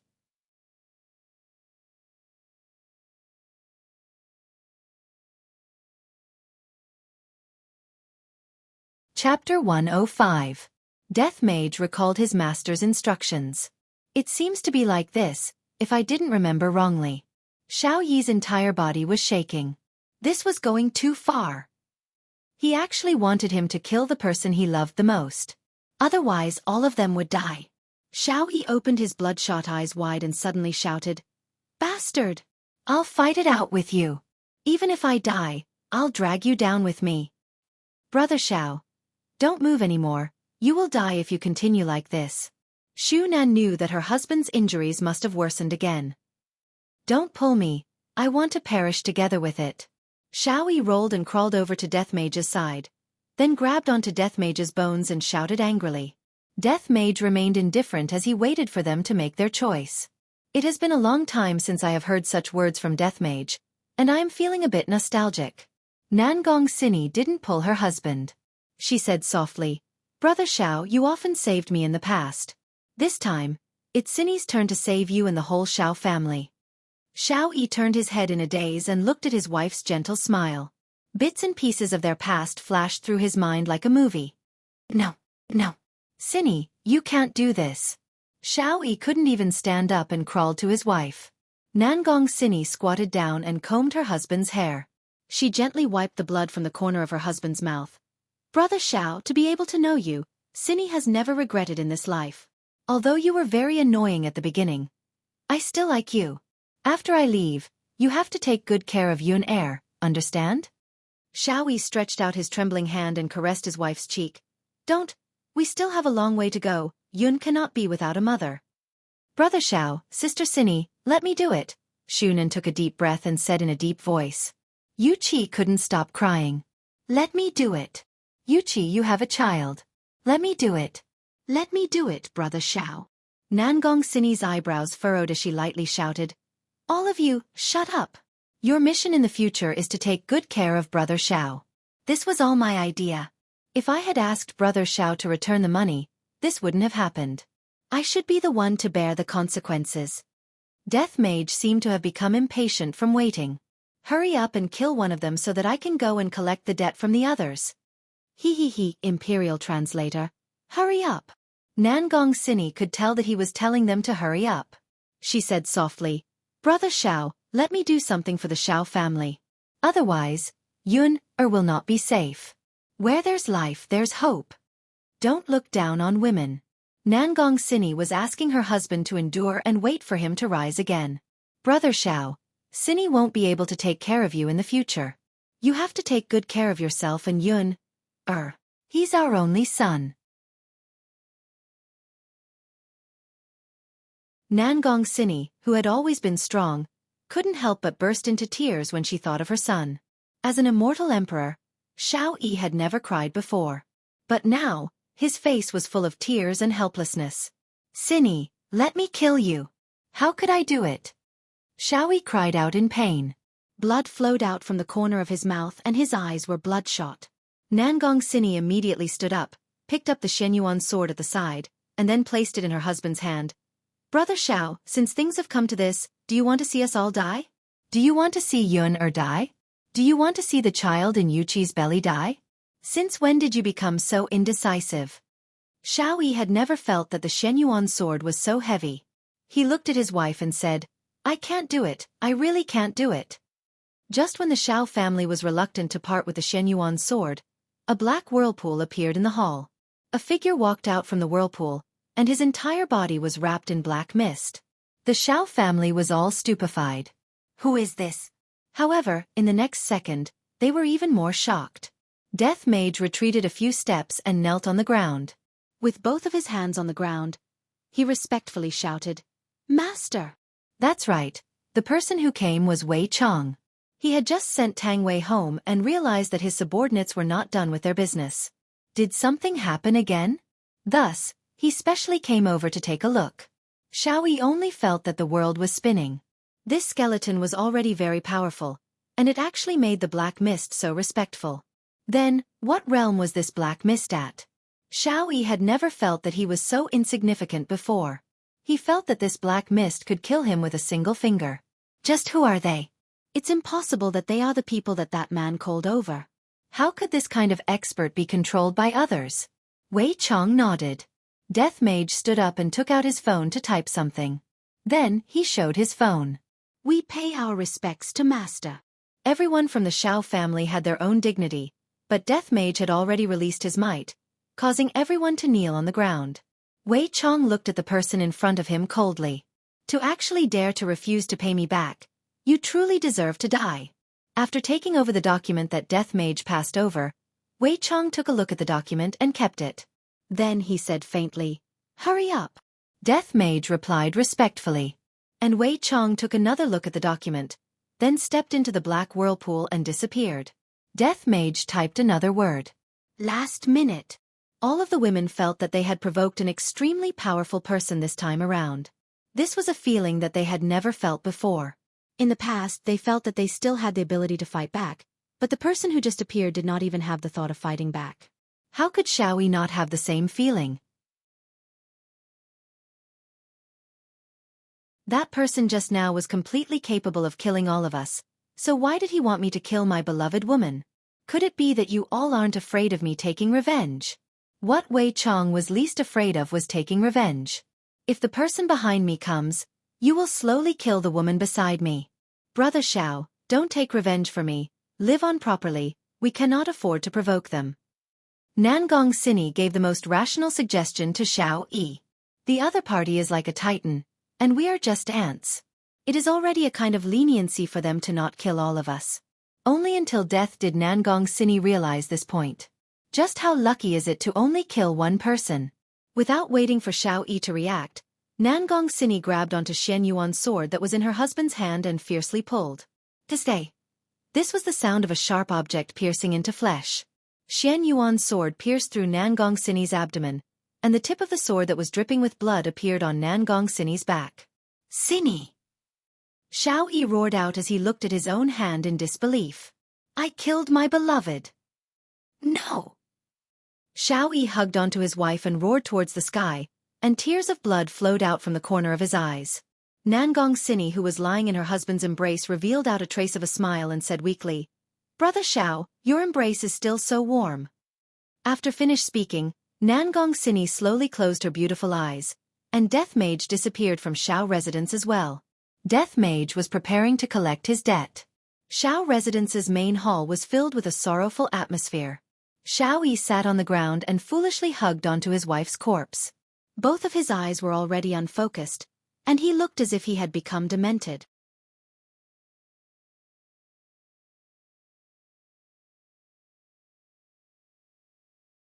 Chapter 106. Because of the angle, Xiao Yun didn't see his mother who was in his father's embrace. "Daddy, I miss mommy." Hearing his son's words, tears of regret flowed out from Xiao Yi's eyes. Shunan immediately carried Xiao Yun and pretended that nothing happened, then said with a smile, "Yun, mommy went out tonight to earn money for Yun, Xiao Yun pouted his small mouth. "Mommy also said that I will accompany Yun to sign up for the children's soccer team tomorrow." "Yun, be good. I will accompany you to sign up for the soccer team, okay? Daddy is very tired today. And I need to rest tomorrow." Shunan comforted Nangong Sini's only son, but every word that she said made her heart ache. Yun is very good. When mommy comes back, let mommy watch Yun match. Mommy will definitely watch Yun match, and I will also cheer for Yun. The corner of the little fellow's mouth raised up. "Mommy will definitely be proud of Yun. When Shunan carried Xiao Yun and left, mournful cries rang out in the living room. Xiao Yi carried his beloved wife's corpse and looked at the pitch-black sky outside. After a long while, Xiao Yi said gravely, "Sini's death will not be announced to the public. I will find a way to save her. As for the hatred of killing my wife, absolutely irreconcilable. If I admit defeat so easily, then I wouldn't be an immortal emperor." Xiao Yi swore that when I recover to my peak strength, I will settle all the old and new grudges together. As for why he concealed the news of Xiao Yi's death, Xiao Yi didn't want anyone to know that someone killed his beloved wife, and that he was powerless to do anything about it. If Wei Chong knew what Xiao Yi was thinking right now, he would definitely use his honor's words. A salted fish will always be a salted fish. Even if it turns over, it will still be a salted fish. Xiao family was destined to have a tragedy tonight. However, in the eyes of Wei Chong and the others, this kind of ending was extremely fortunate. If it was in the past, Xiao family would have already been exterminated. As for keeping Xiao Yi alive, it wasn't that Yihua didn't think about it. After all, life is as dull as water, and it is still possible to occasionally have some fun. I just hope that Xiao Yi will work hard and not let me down. However, as a supreme overlord, Yihua was currently facing a headache. Qingya was actually lying on his chest and talking in her sleep. "Yihua, I'm going to spank your butt, you high and mighty fellow." Qingya hugged onto Yihua's body like a koala bear while clamoring. From time to time, Qingya would punch onto Yihua's body. Although the punches were very light, it was enough to wake Yihua up. This foolish woman, she actually dares to say such unrealistic words. How can my butt be something that you can hit? Even when I am sleeping, you are still so restless. God knows where the blanket has been moved to. Yihua let out a sigh, then lowered the temperature of the air conditioner by a bit, then covered that alluring and lovely body of hers. After that, he stood up and walked into his office, lit up a cigarette and looked at the full moon. "Your Honor." Not knowing when, Wei Chong appeared behind Yihua and was respectfully kneeling on the ground. Wei Chong took out the document bag and said, "Your Honor, the matter has been settled." Yihua silently took a puff of the cigarette, then puffed out a lump of smoke. At first glance, the smoke actually formed a skull, but very quickly, the skull dissipated. Compared to money, what Yihua cared more about was whether the mysterious person was dead or not. Who did she kill? Xiao Yi's true love, Nangong Sini. Yihua thought back to the woman who was at the banquet that night, and he didn't have any good impression of her. If your honor is not satisfied, subordinate can go and kill a few more of them. Wei Chong said coldly. I feel that your honor doesn't seem to be satisfied. No need, don't forget our identity. We are law-abiding people. Your honor is wise, subordinate is truly enlightened. Yihua flicked the cigarette ash. All right, how is Long Out Yen's side? Subordinate has arranged for people to watch over him. He won't be jumping out to cause trouble in a short period of time. Yihua extinguished the cigarette and said faintly, just let them work hard for a bit, if not, they won't know what true despair is. Wei Chang's eyes shone. His honor has really changed. In the past, his honor would always push his way forward, but now, he knows how to strategize. Your honor's good fortune is as boundless as the heavens. Subordinate is far inferior to you. Yihua patted onto Wei Chang's shoulder. Heavens? Hee, go back and sleep early. Don't let your little girlfriend wait for too long. Wei Chang didn't explain. As an overlord subordinate, even I don't know how to open my mouth, so I asked Lai Gu. And Lai Gu's answer was very straightforward. If you take off your pants, then do it. Could it be that you are going to wear your pants and do it? Wei Chong couldn't be as straightforward as Lai Gu. Xiao Tang is a good girl. How can she be compared to those celebrities? Originally, I had that thought tonight, and I had even prepared the condoms, but in the end, didn't an accident occur? Forget it, I feel so vexed. I should just ask His Honor to give me an idea. Lai Gu is too unreliable. Your Honor, subordinate has a question. I hope that Your Honor can enlighten subordinate. Yi Hua, who was preparing to return, turned around and asked curiously, "What is it?" Wei Chong stammered, feeling a little embarrassed. Looking at Wei Chang's expression, Yi Hua became even more curious. This kind of expression doesn't seem to be something that should appear on Wei Chang's face. Speak. Wei Chong threw caution to the wind and asked, "Your Honor, I want to do that with Xiao Tang. How can I do that?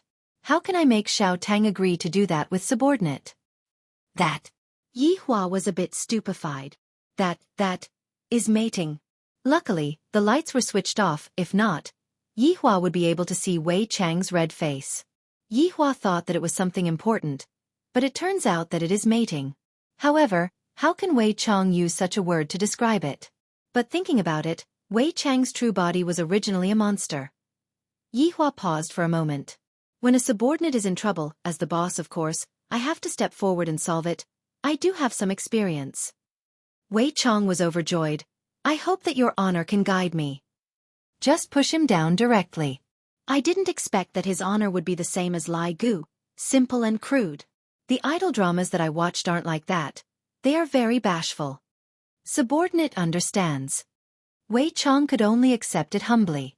In this aspect, you have to learn more from Lai Gu. Yi Hua said faintly, then walked out of the office, leaving behind Wei Chong, who was in a daze. Seems like His Honor is also unable to solve my problem. Perhaps I can only seek help from the madam. This is so annoying.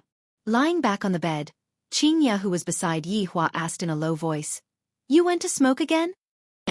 Qingya changed her posture and hugged onto Yi Hua, then asked faintly, "What do you want to eat tomorrow morning?" "Xiaolong Bao." Yi Hua moved slightly and hugged onto Qingya's shoulder. "Right now, I have already come to a conclusion. This woman will only be obedient on the bed. As long as she gets off the bed, it seems like she will change into another person." Thinking about it, Yi Hua once again fell asleep. Not knowing how long had passed, the sound of splashing water rang out beside Yi Hua's ears. It actually started raining heavily early in the morning. Yi Hua's right hand moved, and his brows wrinkled. Where is she? Immediately, Yi Hua opened his eyes, and the woman beside him actually disappeared. This caused Yi Hua's heart to sink. The bedroom door was suddenly pushed open. "Aya, why is it raining while buying breakfast?" Qingya pouted her small mouth and complained. Qingya's beautiful hair could be seen dripping wet, her shoulders were completely drenched, her beautiful face was filled with water droplets, and her delicate hands were carrying Xiaolong Bao and kelp soup that was already packed. Perhaps because she was jogging, a lot of soup had spilled out.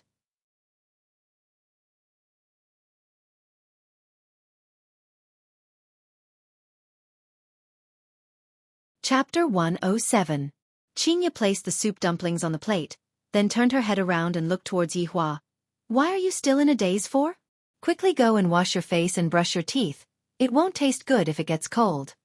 Yi Hua wrinkled his brows, seemingly a bit unhappy. "Come over." "What?" "Qingya is the same as well. I went out early in the morning to buy food for you to eat, yet when you come back, you don't even give me a good look. I am simply unable to communicate with you. If I ask you to come over, then just come over. Why are you talking so much nonsense?" Yi Hua's tone became heavier, causing Qingya to feel very unhappy and wronged. However, he wanted to see what this bastard was going to do. If he took an inch, he would definitely run away from home this time. With a face filled with coldness, Qingya sat beside Yi Hua, and when Yi Hua saw Qingya's wet appearance, he wished that he could slap this foolish woman awake. Doesn't she know how to take shelter from the rain? Yi Hua stretched out his hand and placed it on Qingya's back. A gentle radiance appeared on Yi Hua's palm, and Qingya's beautiful hair and clothes were gradually dried. "Don't you know to bring an umbrella when you go out? Why are you so stupid?" Yi Hua lectured. Originally, Qingye thought that Yihua would fly into a rage, and didn't expect that it would be like this. Feeling the warmth coming from Yihua's back, Qingye's heart felt like it was about to melt. This fellow is just too concerned about my face. Qingye snorted. Isn't it all for the sake of letting you eat something hot? Looking at Qingye's slightly arrogant appearance, Yihua suddenly had the urge to push her down, just like how he dealt with her that night. However, Yihua endured this urge. The words that the Supreme Overlord had said are like water that was spilled out. It is absolutely impossible for me to make irresponsible remarks. Not long later, Qingye's clothes dried up. Yihua stood up and said faintly, "Let's go out and eat breakfast together tomorrow." After finished speaking, Qingye went to wash up, leaving behind the adorable Qingye. However, right now, Qingye was still feeling very happy in her heart. In actuality, having a cultivator as a husband is not bad. To think that a cultivator actually knows how to dry clothes, in the future, I will even have money left for ironing clothes. Yihua had a bit of understanding towards the soup dumplings. After dipping the soup dumpling into the chili sauce, the soup dumpling would become bright red, and it would look very appetizing. With a bite, the meat filling of the soup dumpling and the chili sauce would mix together in the mouth, and it would feel very comfortable. However, eating a steamed bun and drinking a mouthful of kelp soup was a perfect match. In actuality, the reason why Yihua was willing to stay in this world and not leave was also because of food.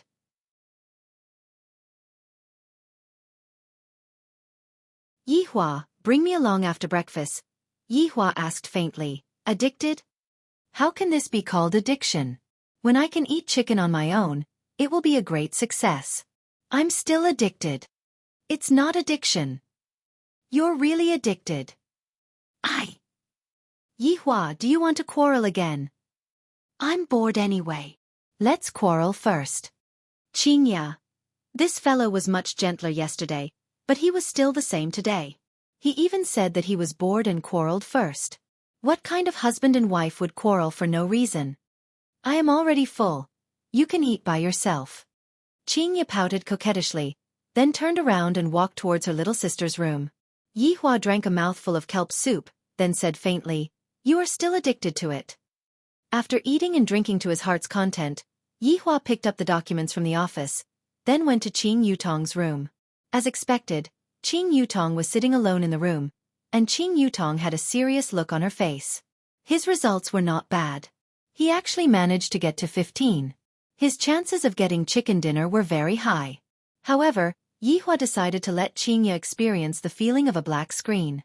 Casually walking past the power source, Qingye, who was extremely nervous, suddenly went into a daze. Why did the screen turn black? When she turned her head around to take a look, she discovered that her man's leg was touching the power source. Yihua! Oh, I accidentally kicked it. Yihua turned his head around and looked elsewhere. I'm going to fight it out with you. Qingye immediately jumped onto Yihua's body, seemingly wanting to suffocate Yihua to death. Do you know how it feels now? This was the revenge of a supreme overlord. Qingye punched onto Yihua's chest with her small fists. Yihua took out the document bag and waved it in front of Qingye's eyes. Take a look. Humph, what is this? Qingye jumped down and took over the document bag from Yihua's hands. Don't think that by gifting me a few things, I will be able to forgive your actions just now. You have to bring me to eat chicken dinner for an entire day. Qingye pouted her small mouth and mumbled. However, when she saw the contents of the document bag, she was completely stupefied.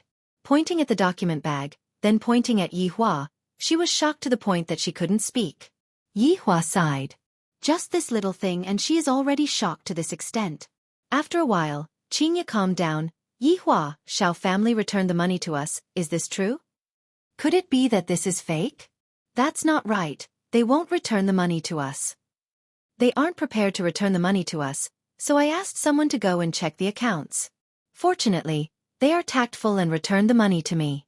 Yihua sat beside Qing Yutong's bed and said with a lukewarm tone, but there was a suspicion of him bragging, which was commonly known as acting cool. Acting cool again, but you asked someone to go and check the accounts, is this really good? Nothing happened, right? If there's anything, we can talk about it properly, don't fight. Qingye asked with concern. Yihua laughed lightly. Do I look like that kind of person who would casually make a move? Yihua, actually, I quite like it when you aren't acting cool. Qingya, actually, I prefer you when you are on the bed. Go to hell, scoundrel. Qingya placed the document bag at the side, then squatted down and plugged in the power source, and actually started eating chicken dinner again. This made Yihua feel that it was strange. Doesn't this woman view money as her life? Shouldn't she be changing her clothes and going to handle the procedures? Are you very curious? Qingya said faintly. Indeed. Qingya held onto her chin and said faintly, if subordinates are not used to do things, then what's the use of having subordinates? Hearing that his woman had such a realization, Yihua felt very gratified. Finally, he started to realize this point. What are you spacing out for? Quickly come and play with me. I really shouldn't have let her play games. Zijin City. Tang family. Tang Wushuang's expression was grave as he smoked his cigarette non-stop. The ashtray was filled with cigarette butts. Seems like he didn't sleep at all yesterday. Wushuang, I didn't expect that Shen Yuan's sword would actually fall into Brother Zhao's hands. Quan Onrong said gravely. Tang Wushuang let out a heavy sigh. That's right, back then when Shen Yuan's sword appeared, it created a reign of terror. I didn't expect that Brother Xiao actually took Shen Yuan's sword behind my back. Wushuang, do you have any thoughts about what happened last night? The news that the spy sent over was that Brother Xiao won, but it was a Pyrrhic victory. However, after the fight ended, that person appeared again. Tang Wushuang was unable to understand what was going on. Logically speaking, the second time that person appeared, he should have killed Xiao Yi, but he didn't. Could it be that he really took the money and left? Quan Onrong took out a document bag and handed it over to the man. Wushuang, take these and go and see how Brother Xiao is doing. Tang Wushuang took a look at the things inside the document bag, and his brows wrinkled deeply. No matter what, that night, you and Brother Xiao gambled together, we can still afford to lose this bet. After closing the document bag, Tang Wushuang said gravely, Onrong, are you afraid of that person as well? You're tuning in to the Xiaofan's Wuxia Tales YouTube channel. Don't forget to subscribe and join us on this journey to catch the most captivating stories.